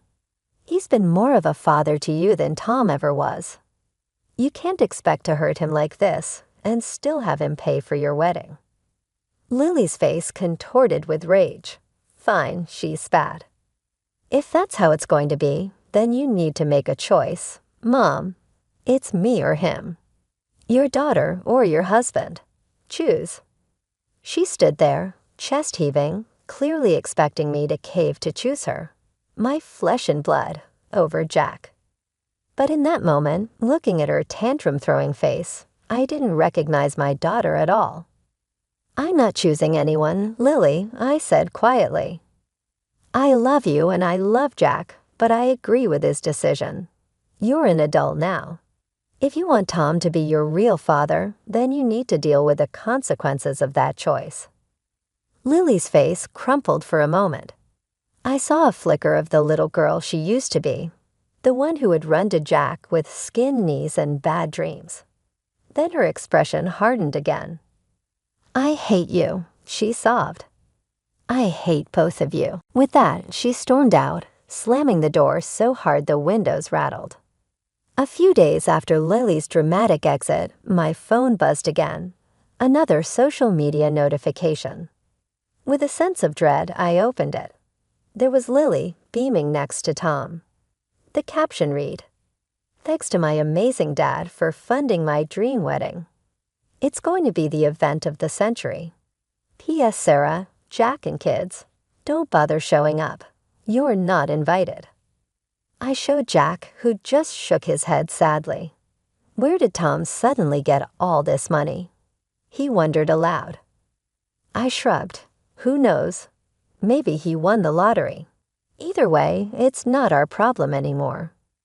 We tried to put it out of our minds to focus on our life and our other kids, but fate, it seemed, had other plans. A week later, there was a knock at our door. I opened it to find Martha and George, Tom's parents, looking worried and frazzled. "Sarah, dear," Martha said, wringing her hands, "we need your help." I ushered them in, calling for Jack. Once we were all settled in the living room, George spoke up. "We got a call from the bank," he explained. "They're saying we've missed a loan payment, but we never took out a loan." The next day, I found myself at the bank with Martha and George, piecing together a disturbing puzzle. Tom, it turned out, had taken out a massive loan using forged documents. He'd made his parents unwitting co-signers. "I'm so sorry," the bank manager said, looking genuinely distressed. "But unless the loan is repaid, we'll have to start proceedings against Mr. and Mrs. Johnson." Martha burst into tears. George looked shell-shocked. "We'll figure this out," I assured them, even as my mind raced. How could Tom do this to his own parents? Back at home, I filled Jack in on everything. He listened, his face growing grimmer by the second. "We need to call the police," he said finally. "Tom's committed fraud. His parents shouldn't suffer for his crimes." I nodded, my heart heavy. Despite everything, I never wanted it to come to this. The next few days were a whirlwind. Police statements, bank meetings, more tears from Martha and George, and then finally, the news we'd been dreading and hoping for in equal measure. Tom had been arrested. As the details emerged, the full scope of Tom's deception became clear. He'd taken out the loan not just for Lily's wedding, but to impress a new girlfriend. He'd been living large on borrowed money and forged signatures. "The funds have been frozen," the detective informed us. "We'll be seizing them as evidence." My thoughts immediately went to Lily. All that money she'd been bragging about, the lavish wedding she'd been planning. It was all gone, fruits of a poison tree. That evening, as Jack and I sat on the porch trying to process everything that had happened, my phone rang. It was Lily. "Mom," she sobbed, her voice cracking. "Everything's ruined. The money's gone, the wedding's off. What am I going to do?" I closed my eyes, feeling a complex mix of emotions. Sympathy, frustration, a tiny bit of vindication, but mostly I felt tired, so very tired. "I don't know, Lily," I said softly. "I really don't know." A few days after the phone call, Lily showed up at our doorstep. Her eyes were red-rimmed, her hair disheveled. She looked nothing like the radiant bride-to-be she'd been just weeks ago. "Mom, Dad," she said, her voice small. I noticed she was calling Jack Dad again. "I need your help." We invited her in, sitting around the kitchen table where we'd had so many family discussions before. Jack's face was a mask of calm, but I could see the turmoil in his eyes. The wedding's off unless we can find the money, Lily explained, her words tumbling out. I know I messed up. I know I hurt you, but please, can you help me? Can you give me the money for the wedding? I glanced at Jack. His jaw was set, but I could see the conflict in his eyes. Part of him wanted to sweep in and fix everything like he always had, but we both knew we couldn't do that this time. Lily, I said gently, we can't just give you the money, not after everything that's happened.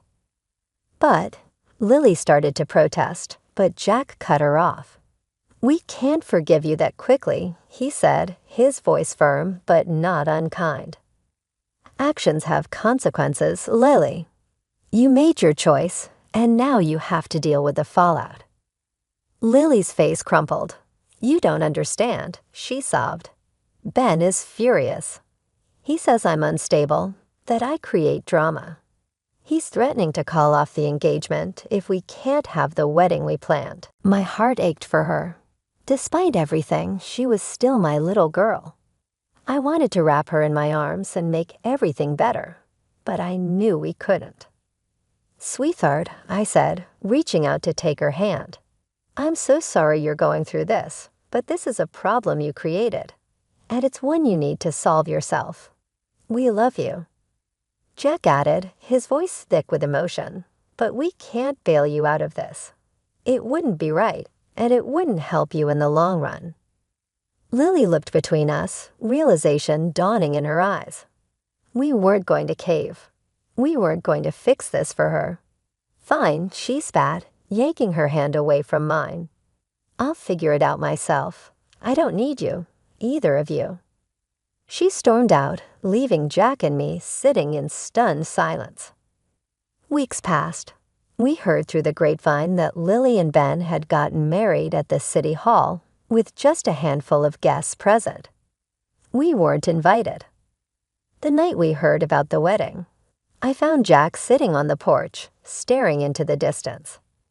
I feel like I failed her, he said quietly as I sat down next to him. I took his hand, squeezing it gently. You didn't fail her, Jack. We raised her to be strong, independent, and responsible. Sometimes that means letting her face the consequences of her actions. But what if we pushed her away for good? He asked, his voice breaking. I leaned my head on his shoulder. Every person in life faces situations where they have to make a choice, I said softly. Sometimes those choices turn out to be wrong. That's what happened with Lily. But she's strong. She'll learn from this, and hopefully she'll find her way back to us. We sat there in silence, watching the sunset. Our family had been through a storm, and I knew we weren't out of the woods yet. But as I sat there with Jack, I felt a glimmer of hope. We'd weathered storms before. We'd weather this one too. 3 months after Lily's hasty City Hall wedding, I bumped into an old friend at the grocery store. As we caught up, she let slip something that made my heart skip a beat. I heard Lily and Ben are having trouble, she said, lowering her voice. Someone told me they're talking about divorce. I thanked her, my mind reeling. As soon as I got home, I filled Jack in. We debated for hours before finally deciding to reach out to Lily. To our surprise, she answered on the first ring. Mom, her voice was small, reminding me of when she was little and had a nightmare. Sweetheart, we heard. Is everything okay? There was a long pause, then a choked sob. No, Mom, nothing's okay. Jack and I invited her and Ben over the next evening. They sat across from us at the kitchen table, looking worn and defeated. We can't stop fighting, Lily admitted, her eyes downcast. Ben resents me for the wedding fiasco, for alienating all of you. His parents are furious that they weren't at the wedding. Ben nodded, looking miserable. I love Lily, but I don't know if love is enough anymore. I took a deep breath, choosing my words carefully. Marriage isn't easy, I started. God knows Jack and I have had our rough patches, but divorce. That's a big step. Are you sure you've tried everything? Lily burst into tears. I'm so sorry, she sobbed. For everything, Dad, Jack. I'm so sorry for what I said, for how I treated you. Mom, I'm sorry for trying to make you choose. I've ruined everything. Jack reached across the table, taking Lily's hand. You haven't ruined everything, sweetheart. You made mistakes, yes, but we all do. Have you considered seeing a family therapist? To our relief, they both nodded. Throughout the first time in months, we really talked throughout the remainder of the evening. More tears were shed, but there was also laughing, and by the time Lily and Ben had gone, I had a ray of optimism.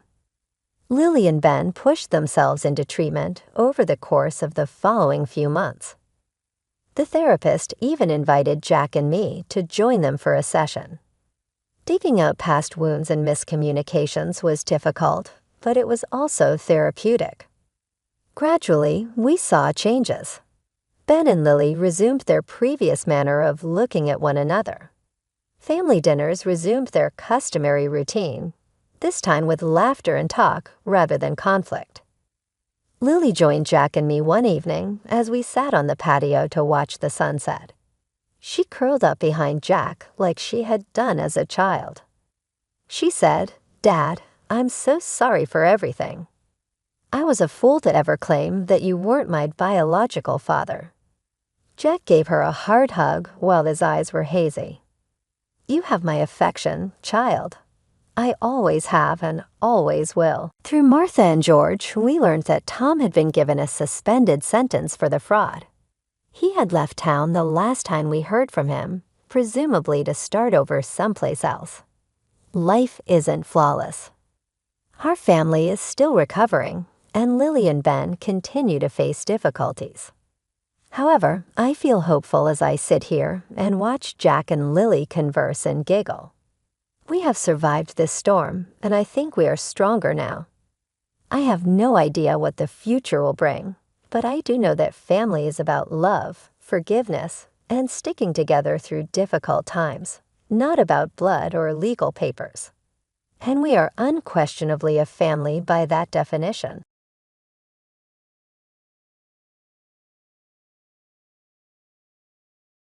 The ideal little family, Mom, Dad, Megan, and I, remembers those times as if they were yesterday. We were simply regular people living our best lives. We weren't famous or wealthy. Despite his constant focus on numbers as an accountant, Dad would light up when he arrived home. Mom was a teacher who, wherever she went, shared compassion and wisdom. On weekends, we would load up our beaten station wagon and head off to explore the countryside. Mom would sing along, horribly off-key, but unconcerned, as Dad played his favorite oldies. I would secretly enjoy every minute of it while rolling my eyes while sitting in the back. Those were the finest road trips. We would eat greasy burgers and share a huge milkshake in seedy eateries. I'm just testing them for poison, sweetie, Mom would say every time she took my fries. We would visit the local mall when we weren't on the road. I would bring them from one store to another, begging for the newest toys and trying on absurd costumes. Dad was a softie, while Mom was the voice of reason. When Mom wasn't there, he would sneak me a few more dollars while saying, "Our little secret, Meggie." Pizza evenings were held on Fridays.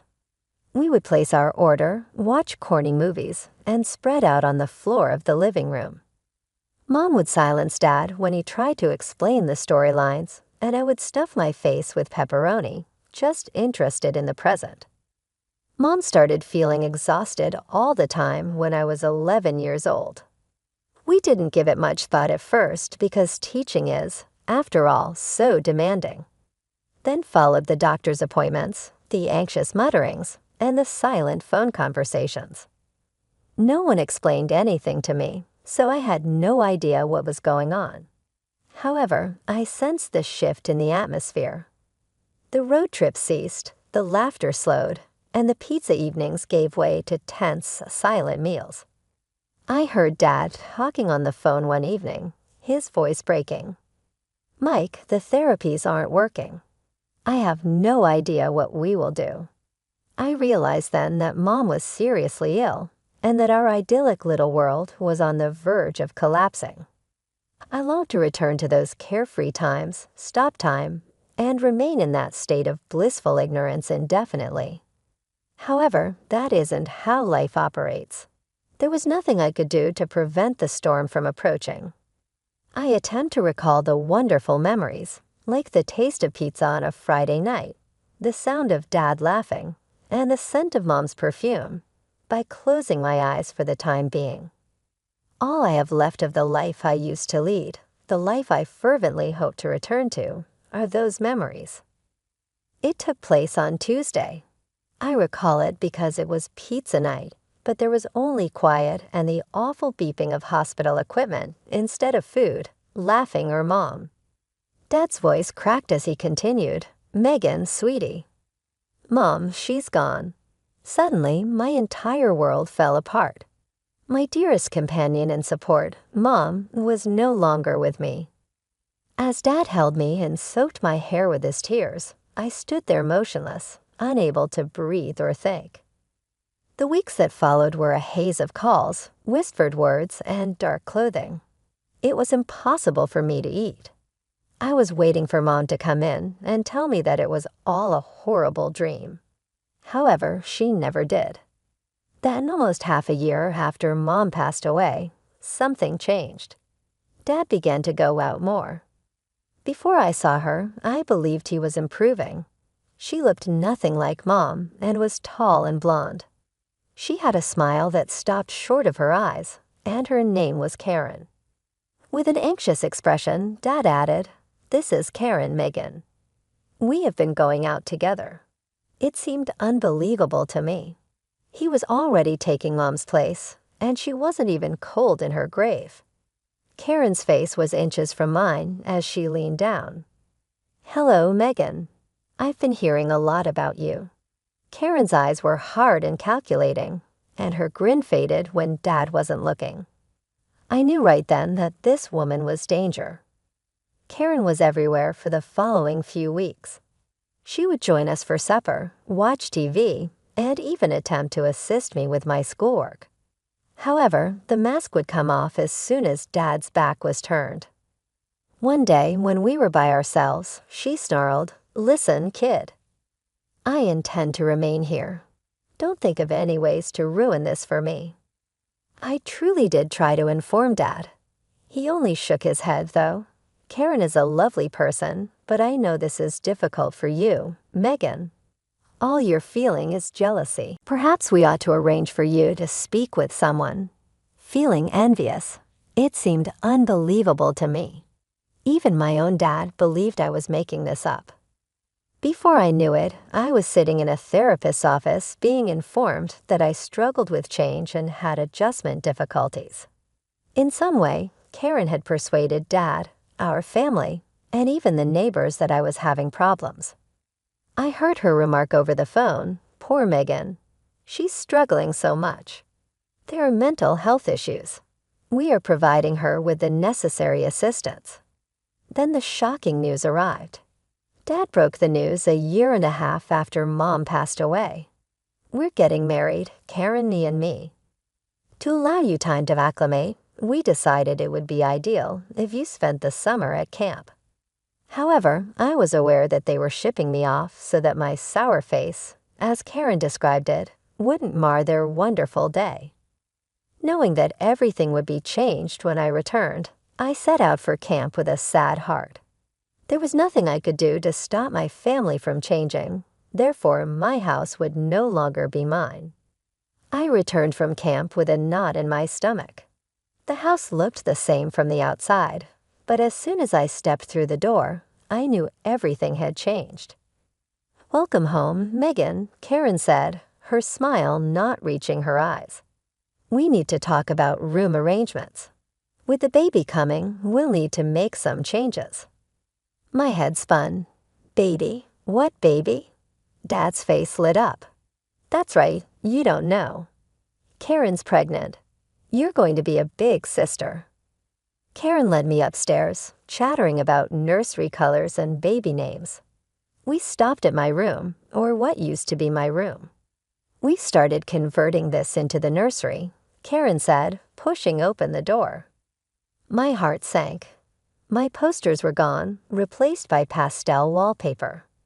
My desk had vanished, a crib standing in its place. "Where's my stuff?" I managed to choke out. Karen waved dismissively. "Oh, we moved you to the guest room. It's cozier anyway." The guest room was barely bigger than a closet. My things were piled haphazardly on the bed, some boxes still sealed. "This is temporary, right?" I asked, looking at Dad. He wouldn't meet my eyes. "Well, Meggie, with a new baby, I got the message. I was being pushed out, replaced." The next few months were a blur of doctor's appointments, baby showers, and me trying to make myself as small as possible. Karen's belly grew, and with it, her control over our lives. Then one crisp fall morning, my little brother was born. Despite everything, when I held him for the first time, I felt a surge of love. For a moment, I thought maybe things would get better. But Karen had other plans. "Careful, Megan," she'd say, snatching him away. "You might drop him, or he's sleeping now. Maybe you can see him later." There was always an excuse, always a reason why I couldn't spend time with my brother. Dad was too busy with work and the new baby to notice. Years passed. I threw myself into school, counting down the days until I could leave for college.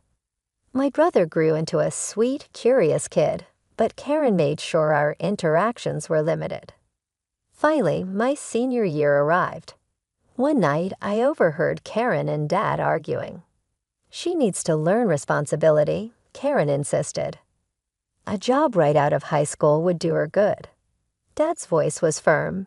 "No, Sarah wanted her to go to college.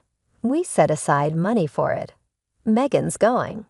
I'd never been so grateful for my dad standing up for me. When my acceptance letter came, I cried with relief. I was getting out. I was going to start my own life, away from Karen's manipulations. On moving day, Dad helped me pack the car. Karen and my brother stayed home. "I'm proud of you, Meggie," Dad said, hugging me goodbye. "Your mom would be too."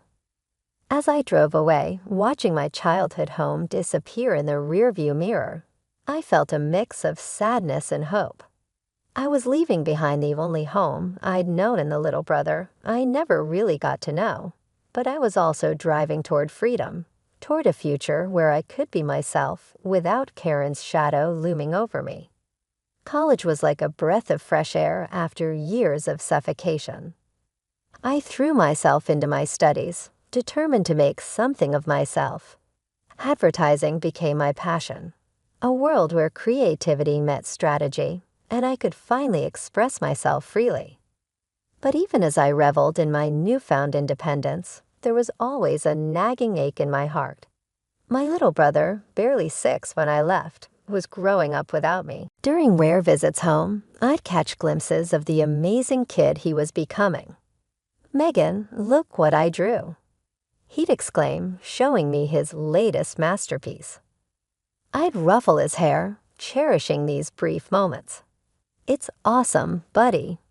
You're quite the artist." Karen would inevitably interrupt, whisking him away for some urgent task or another.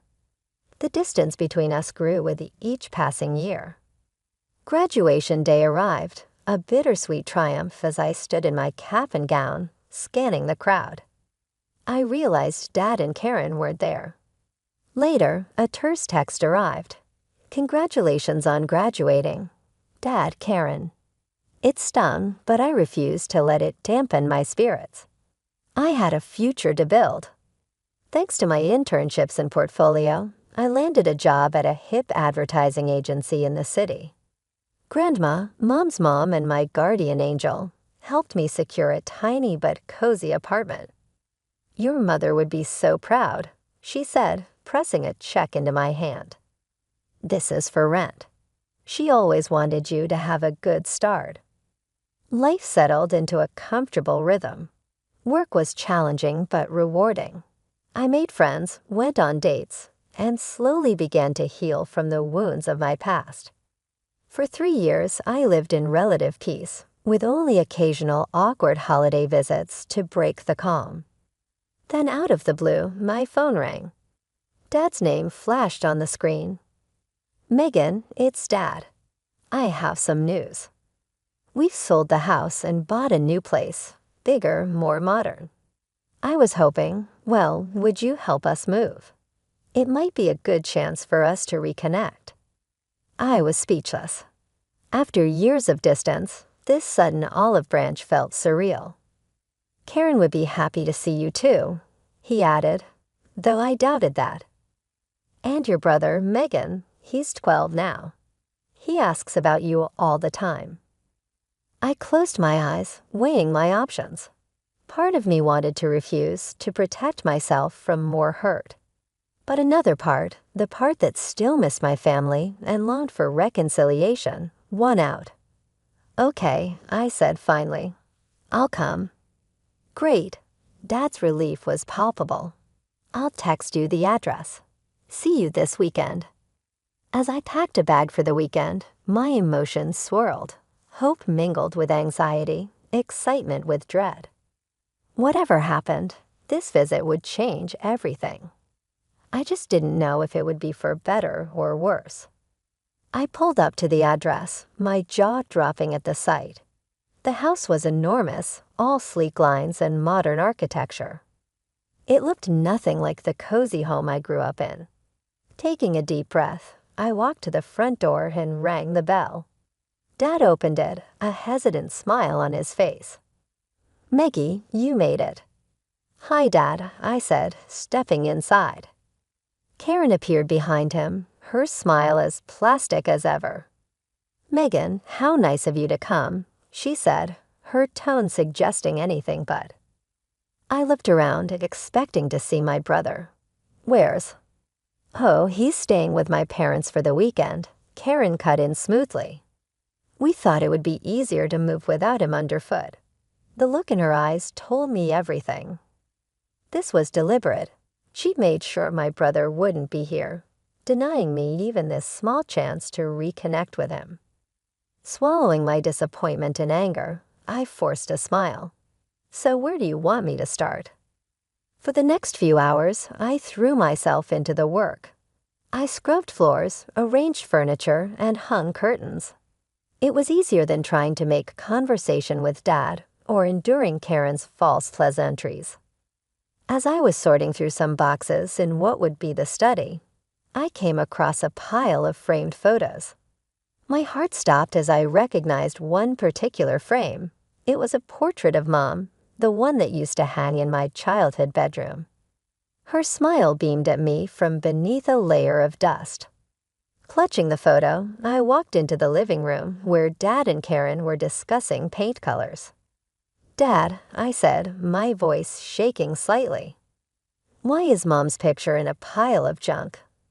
Dad's face fell, a mix of guilt and sadness crossing his features. He opened his mouth to speak, but Karen beat him to it. "Oh, that old thing," she said dismissively. "We decided those photos don't really fit with the new decor. They're a bit superfluous, don't you think?" Superfluous. The word hit me like a slap, my mother's memory reduced to an outdated decoration. Superfluous.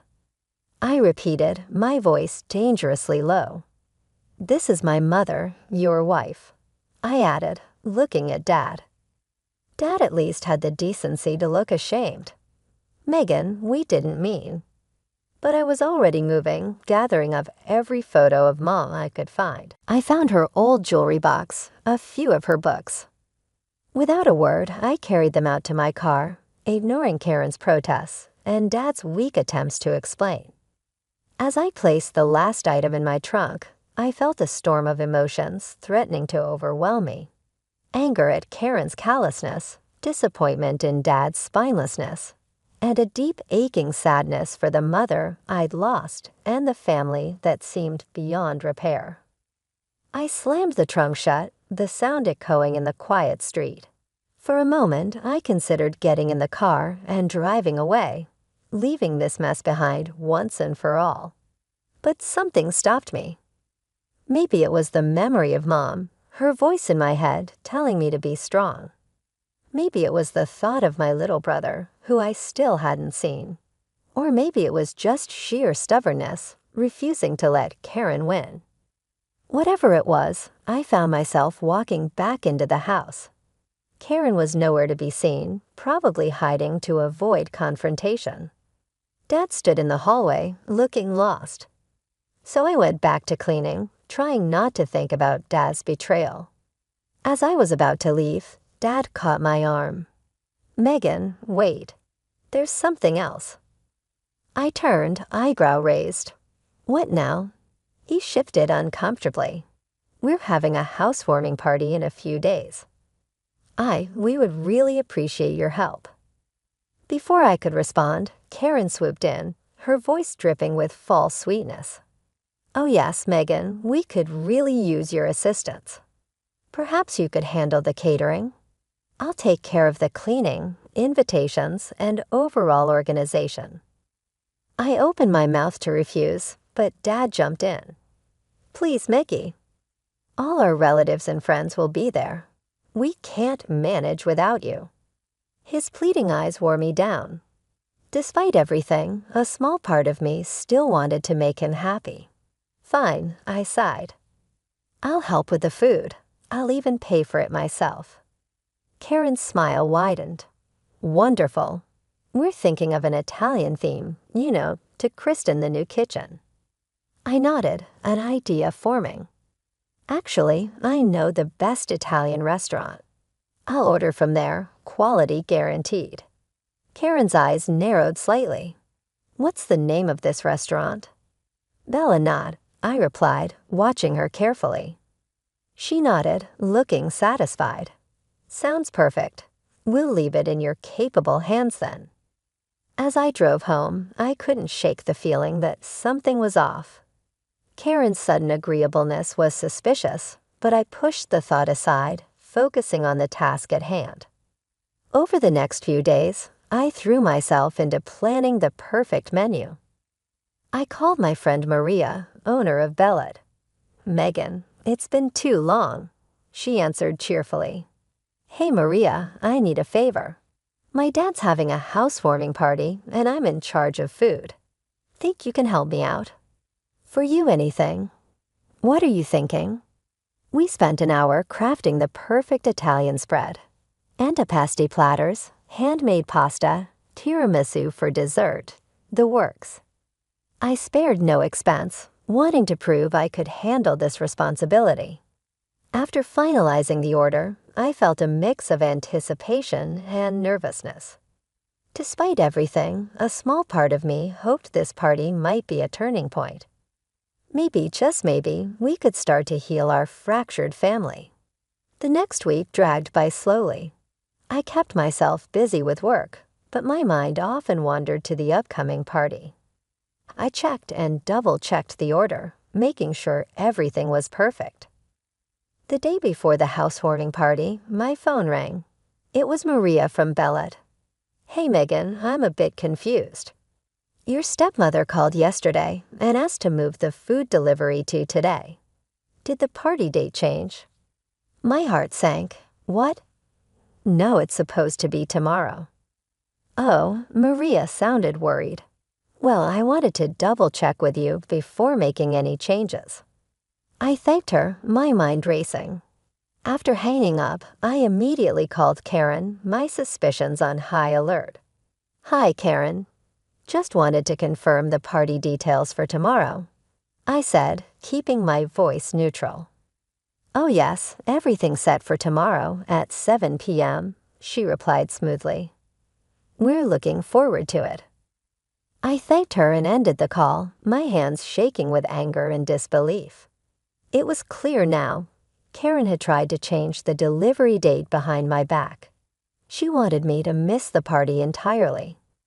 Taking a deep breath, I called Maria back. "Hey, it's me again. I need to cancel the order," I said, my voice tight. "Cancel? But Megan, are you sure? It's a lot of food, and it's all paid for."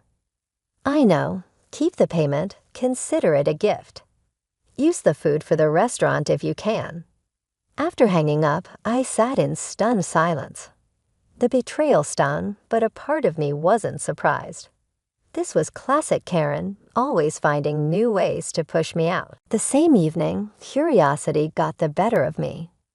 I opened my social media and saw my cousin was live streaming from the party. There it was, the housewarming in full swing, happening right now, a day early. I watched, a mix of hurt and anger building inside me, as Karen showed off the new house. She preened for the camera, pointing out design features and accepting compliments from guests. Suddenly, a voice off camera asked, "Where's Megan?" I thought she'd be here. Karen's face changed, a look of false concern replacing her smile. "Oh, you know Megan. She's always been a bit unsociable. Some mental health issues, poor dear. She said she couldn't make it." I felt like I'd been punched in the gut. Mental health issues? Unsociable? The lies flowed so easily from her lips. Karen quickly changed the subject, steering the conversation back to the house. "Napu's ready for some amazing Italian food. It should be here any minute." The guests cheered, and Karen beamed at the camera. Half an hour passed, and I could see the guests starting to look restless. Karen's smile became strained as she kept assuring everyone the food would arrive any minute now. I couldn't tear my eyes away from the live stream. Karen's perfectly crafted facade was crumbling before my eyes.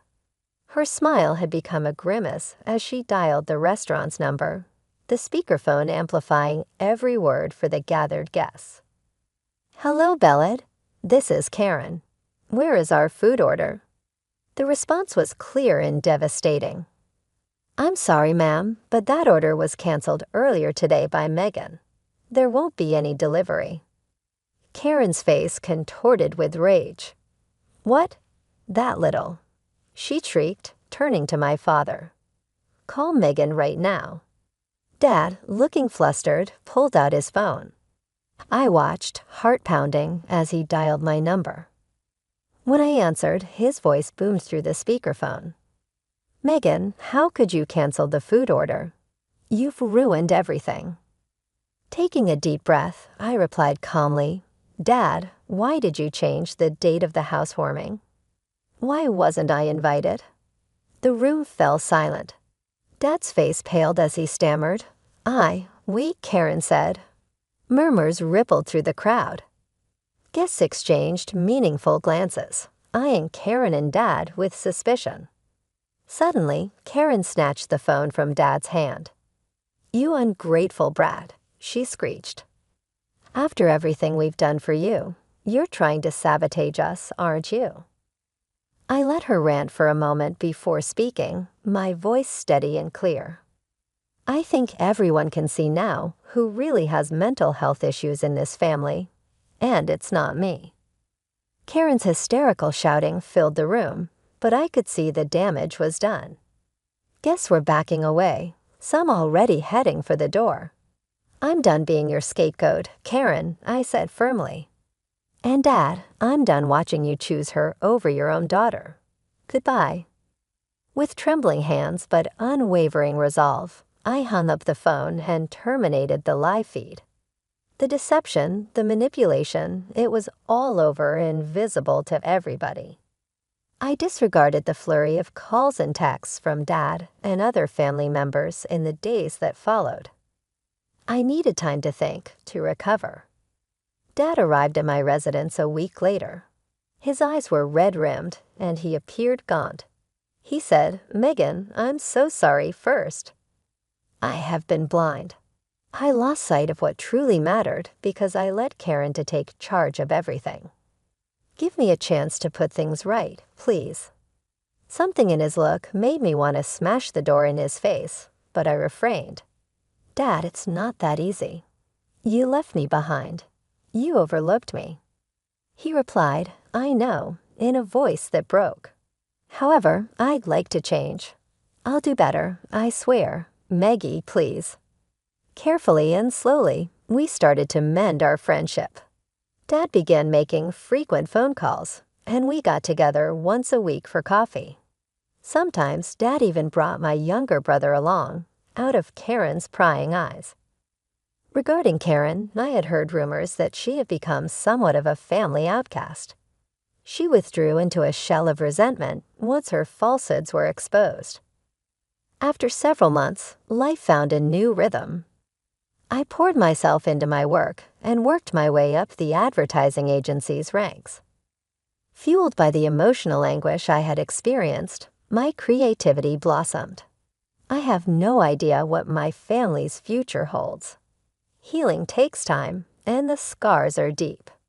But I feel hopeful for the first time in years. I'm following my passions, living life on my terms, and gradually but surely letting love return to my heart. I can just hear Mom saying, "You're stronger than you know, Maggie," as I gaze out my apartment window at the city lights. And what do you know? She was correct.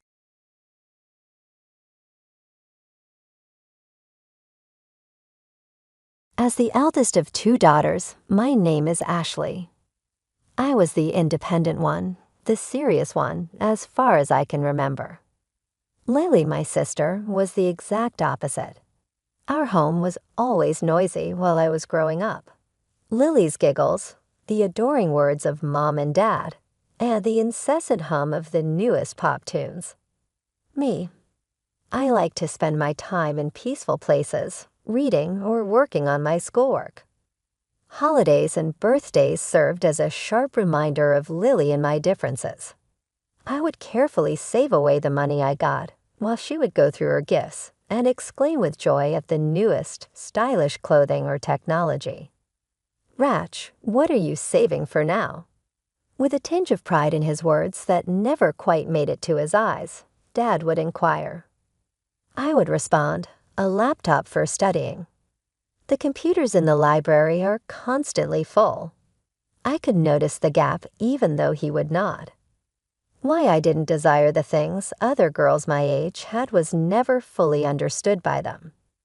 Lily, however, was a tornado of shifting desires and fashions.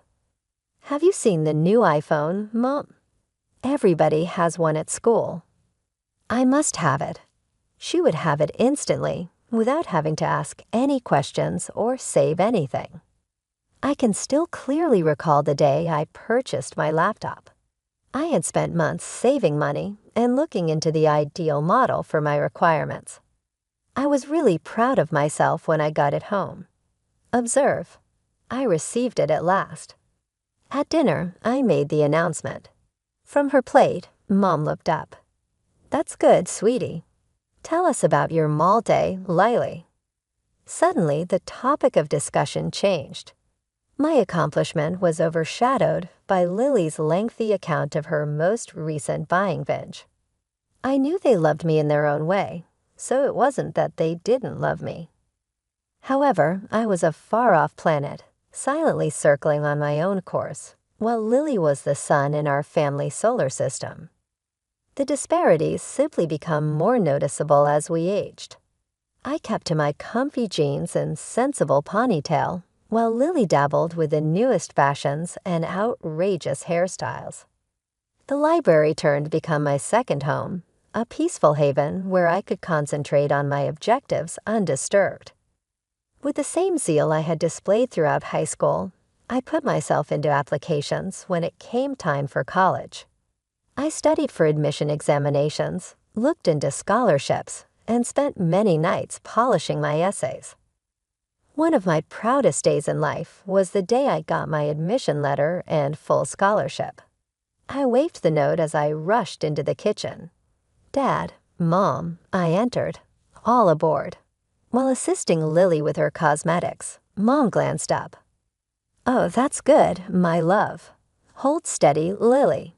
I'm working on perfecting this eyeliner." Dad had a look at his newspaper. Well done, Ashley.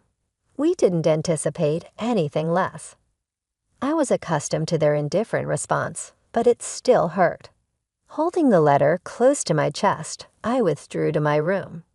This was my opportunity to show myself and go out. Lily, on the other hand, barely made it through high school. I thought our parents would finally be disappointed when she handed home her lousy report card. Rather, they came together to support her. Mom stroked Lily's hair and murmured, "Oh, sweetie, don't worry about it. You have so many other talents. College isn't for everyone." Dad gave a nod of approval. "Yes, princess, you will discover your way." I was shocked to hear that. "Do you mean me? She nearly made it." My mother gave me a stern look. "Don't be mean, Ashley. Your sister is gifted in different ways." I recoiled once again and bit my tongue. It was obvious that Lily would always be the favorite, regardless of what I accomplished. College was a welcome change. I was surrounded by individuals who respected ambition and hard effort for the first time. Determining to take use of this chance, I immersed myself into my studies. I received a call from home one day while I was a sophomore. Lily was speaking, her enthusiasm palpable. "You know what, Ratch? I'm considering enrolling in some beauty classes. Parents believe it's a fantastic concept." Although I knew she wouldn't be interested, I wanted to tell her about the exciting research project I was working on and the summer position I had secured. I couldn't help but feel a mixture of resolve and aggravation as I hung up. I was determined to make it matter that I was on my own road. The years passed quickly. I graduated with honors, but Lily kept switching between beauty classes and never really finished anything. Before my diploma's ink dried, I was hired by a renowned corporation. The day I moved into my own apartment was bittersweet. As I unpacked my meager belongings, I thought about how different my life was from Lily's. She was still living at home, being pampered by our parents, but I was standing on my own 2 feet, ready to take on the world. My first few months at work were a whirlwind. I worked longer hours than anyone else, determined to prove myself. My dedication didn't go unnoticed.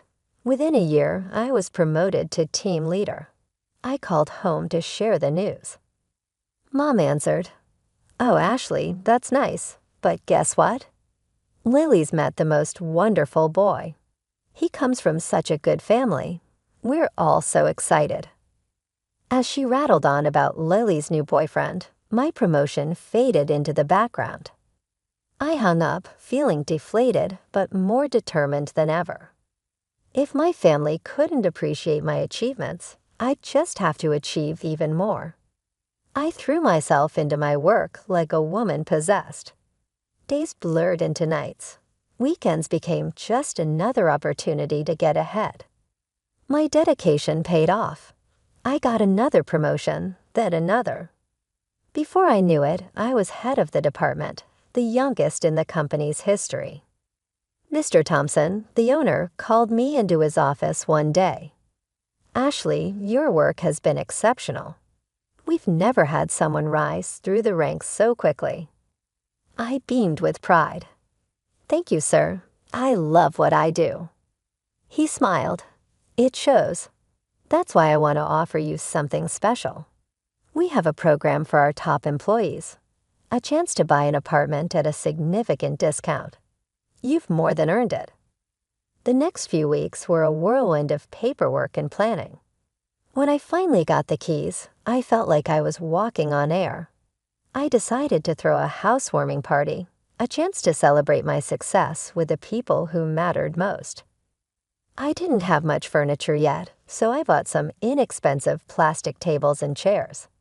I arranged everything carefully, making sure the disposable tableware matched the decor.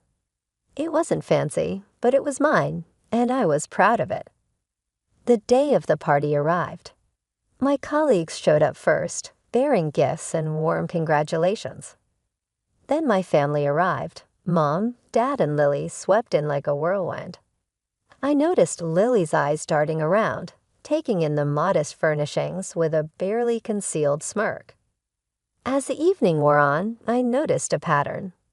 Every time one of my colleagues tried to congratulate me or mention my accomplishments, my parents would swiftly change the subject to Lily. "Oh, that reminds me," Mom would say, cutting off my coworker mid-sentence. "Did Ashley tell you about Lily's latest modeling gig? She's just so photogenic." Dad would chime in, "Yes, our Lily was born for the spotlight. Such natural talent." I saw the confused and slightly horrified looks on my colleagues' faces. I wanted to sink into the floor. Lily, for her part, basked in the attention. "Oh, Mom, stop it," she'd say with a giggle, clearly loving every moment. Finally, mercifully, my family left. As soon as the door closed behind them, my coworker Sarah turned to me, her eyes wide. "Ashley, what the hell was that?" she asked, her voice low and concerned. I shrugged, trying to play it off. "Oh, you know, that's just how they are." Another colleague, Mark, shook his head. "No, Ashley, that's not normal." "Are you okay? Do you need help?" I felt a lump forming in my throat. Their concern was touching, but also embarrassing. "Guys, really, it's fine. I'm used to it. Who wants another drink?" As I busied myself in the kitchen, I could hear them whispering, their concern palpable. I blinked back tears, determined not to let them see how much my family's behavior had affected me. After the house-warming fiasco, I threw myself back into work with renewed vigor. Months flew by, and slowly but surely, I transformed my apartment into a space that truly felt like home. Every piece of furniture, every splash of color on the walls, was a testament to my hard work and independence. One sunny Saturday, I decided to treat myself to something I'd been eyeing for a while, a car.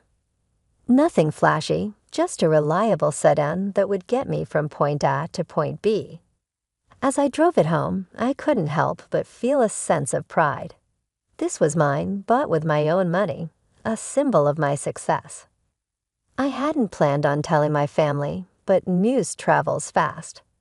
The phone rang that evening, and Lily's voice chirped through the speaker. "Ratch, I heard you bought a car." "That's nice," she said, her tone suggesting it was anything but. "You know, you're really doing this the hard way. All this working and saving, it's so unnecessary." I felt my hackles rise. "What do you mean?"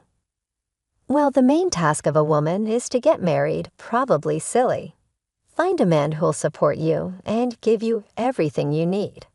Why work yourself to the bone when you could have it all handed to you?" I was speechless for a moment. Was she serious? "Lily, that's not. I mean, I want to earn things for myself. I'm proud of what I've accomplished." She laughed, a tinkling sound that grated on my nerves. "Oh, Ratch, always the difficult one. Well, you'll see. I'll show you how it's done." Before I could respond, she had hung up. I stared at the phone, a mix of anger and disbelief swirling in my gut. How could we see the world so differently? A few months later, I got my answer. Lily called, her voice bubbling with excitement. "Ashley, you'll never guess what happened. I'm getting married. His name is Robert. He's absolutely loaded, Ratch. His parents are paying for the whole wedding. It's going to be gorgeous." As she rattled off details about dresses, flowers, and guest lists, I felt a strange hollowness in my chest. This was what she had been working towards. I realized this was her version of success. The day of the wedding arrived all too soon.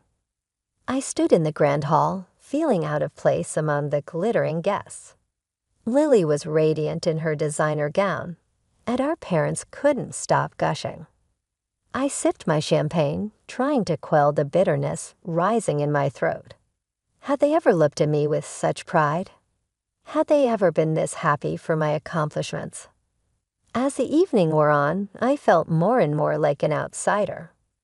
Lily was in her element, charming guests and basking in the attention. Our parents floated about, proudly introducing themselves as the parents of the bride. As I drove home in my modest car to my modest apartment that I'd worked so hard for, I couldn't help but wonder, had I made the right choices? Was Lily right? Had I chosen the harder path? But then I thought about my job, my achievements, the sense of pride I felt every time I accomplished something on my own. No, I decided my path might be harder, but it was mine, and that made all the difference. After Lil's wedding, life settled into a new rhythm. Work kept me busy, but my mother's frequent calls became an unwelcome interruption. Every conversation was the same. "Ashley, darling," Mom would start, her voice dripping with false sweetness. "You'll never believe what Lily's been up to." I braced myself as she launched into another tale of Lily's fabulous new life. She's been invited to the most exclusive gatherings. Can you believe it? Our Lily rubbing elbows with high society. One day, after a particularly trying call, I couldn't hold back anymore. "Mom, that's great for Lily, but don't you want to know what's going on in my life?" There was a pause. "Oh, honey," she said, her tone patronizing. "Of course we care, but you really should learn from your sister. Be more beautiful. Get things easily. Why work all day for pennies when you could have it all?" A few weeks later, an invitation arrived. Lily and Robert were having a housewarming party for their new luxury apartment, a gift from his parents, of course. The night of the party, I stood outside their building, feeling small. I smoothed down my simple dress and took a deep breath before heading in. The apartment was stunning. Every surface gleamed, and every piece of furniture looked like it cost more than my yearly salary. My parents were already there, cooing over every detail. I tried to blend into the background, but Lily spotted me. She sauntered over, champagne flute in hand. "Ashley, so glad you could make it," she said, her eyes scanning my outfit critically. "I hope you're taking notes. This is how a housewarming should be done. None of that plastic furniture and disposable dish nonsense like at your place." I felt my cheeks burn. "Lily, that's..." But she was already moving on, leaving me with the sting of her words. The weeks that followed were a parade of Lily's extravagance. She seemed to buy everything in sight, always the most expensive option. Then came the car. I was leaving work one evening when a sleek sports car pulled up beside me. The window rolled down, revealing Lily's smug face. "Look, just a little gift from Robert. Thought I'd take it for a spin."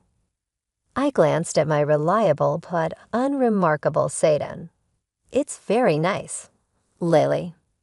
She followed my gaze and laughed. "Oh, Ashley, always settling for less. You'll always be working for others while I live the good life." 2 years flew by in a blur of spreadsheets, meetings, and promotions. While I climbed the corporate ladder, Lily seemed content to climb from one shopping spree to the next. Our paths couldn't have been more different, but I'd made my peace with it. Or so I thought. It was a regular Tuesday when my world tilted on its axis. Mom called, her voice uncharacteristically shaky. "Ashley, it's Lily. She's back home. Robert left her. He said she was too shallow, too focused on spending his money. He called her stupid. Can you believe it? He had her sign a prenup, so she's got nothing." I felt a mix of emotions, shock, concern, and if I'm being honest, a tiny flicker of vindication. I squashed it down, immediately ashamed of myself. "I'm coming over," I said, already grabbing my keys. When I arrived at my parents' house, it was like walking into a war zone. I could hear Lily's screams from the driveway. Inside, it was worse. Lily was in the living room, mascara streaking down her face, her designer clothes torn. She was throwing anything she could get her hands on: vases, picture frames, cushions. "He can't do this to me," she shrieked. "I'm Lily. I'm beautiful. I'm perfect." Mom and Dad fluttered around her, trying to calm her down. "Sweetie, please," Mom pleaded. "We'll figure this out. Dad will buy you a new dress, won't you, dear?" Dad nodded frantically. "Of course, princess. Anything you want." I stood there watching this scene unfold, feeling like I was in some bizarre alternate reality. This couldn't be happening. This wasn't how life was supposed to work, was it? As the days passed, Lily's tantrums didn't subside. She'd cry for hours, then scream, then demand expensive gifts to make herself feel better. Our parents, ever eager to please their favorite, complied with every request. One evening, after a particularly bad episode, I couldn't hold my tongue anymore. "Maybe," I said cautiously, "Lily should consider getting a job. It might help her appreciate the value of money and give her something to focus on." The room went dead silent, then all hell broke loose. Lily's face contorted in rage. "A job? Like you, slaving away day after day like some peasant." She burst into tears and ran upstairs, slamming her door so hard the house shook. Before I could process what had happened, Mom and Dad rounded on me. "How dare you?" Mom hissed. "Your sister is going through a terrible time, and you suggest she lower herself to your level." But I didn't mean. I tried to explain, but they weren't listening. "Get out," Dad said, his voice cold. "Get out of this house right now." Mom pointed to the door. "Out, and don't come back until you can be supportive of your sister." In a daze, I grabbed my purse and left. As I walked into my apartment, my sanctuary, I felt a strange mix of emotions. Sadness at being rejected by my family, anger at their blindness to Lily's faults, and oddly, a sense of relief. For the first time, I saw clearly how toxic my family dynamic had been all these years. Life has a funny way of throwing curveballs when you least expect them. Just days after the blowout with my family, I received news that left me speechless. I'd won a company contest. The prize, a 4-month around-the-world cruise. In a moment of weakness, or perhaps hope, I called my parents. Maybe this good news would bridge the gap between us. "Mom, Dad, you won't believe it. I won a cruise around the world." The silence on the other end was deafening. Then my mother's cold voice cut through. "Ashley, how can you be so selfish? Your sister is going through a terrible time, and you're bragging about vacations." I felt like I'd been slapped. "I'm not bragging. I just thought." Mom interrupted. "If you had any decency, you'd give that ticket to Lily. She needs a change of scenery. You can stay home and work like you always do." Something snapped inside me. Years of pent-up frustration came pouring out. "No," I said firmly. "I won this trip. I earned it. I'm not giving it up because Lily made poor life choices. I'm going." The next few weeks were a whirlwind of preparation. I packed my bags, put my affairs in order, and on the day of departure, I turned off my phone. For the first time in years, I felt truly free. The cruise was everything I dreamed of and more. I watched sunsets in the Mediterranean, explored ancient ruins in Greece, and marveled at the bustling streets of Hong Kong. For 4 glorious months, I was just Ashley, not the responsible older sister, not the family disappointment, just me. But all good things must come to an end.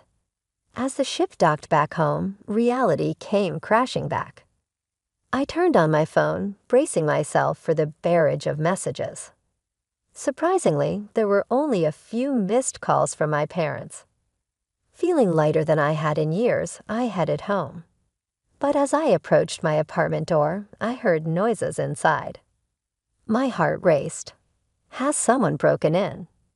I cautiously opened the door, only to find myself face to face with Lily. She was sprawled on my couch, surrounded by shopping bags and empty takeout containers. "Lily," I gasped. "What are you doing here?" She looked up, barely fazed by my sudden appearance. "Oh, you're back." Finally. I stood there, key still in hand, trying to process the scene before me. "How did you get in here?" Lily rolled her eyes. "Don't be dense, Ashley. I used the spare keys you gave Mom and Dad. I needed a change of scenery. Everything at home reminded me of you." I stood there, staring at Lily, trying to process everything. This was too much. I needed air. "I'm going to the store," I muttered, grabbing my car keys and heading for the door. But when I reached the parking lot, my car was nowhere to be seen. Panic rising, I called my parents. "Mom," I demanded, cutting to the chase. "Where's my car?" There was a pause, then Dad's voice came on the line. "We sold it." The world seemed to tilt on its axis. You what? Lily needed cheering up, Mom explained, as if it was the most natural thing in the world. We used the money to take her shopping, to the spa. I couldn't believe what I was hearing. That was my car. You had no right. "Now, Ashley," Dad's stern voice cut in. "We're family. What's yours is ours. Don't be so selfish." Something inside me snapped. Years of pent-up frustration, resentment and anger came pouring out. Selfish? You steal my car, invade my home, and I'm selfish. I want my money back now. Their response was immediate and harsh. They called me heartless, ungrateful, a disappointment.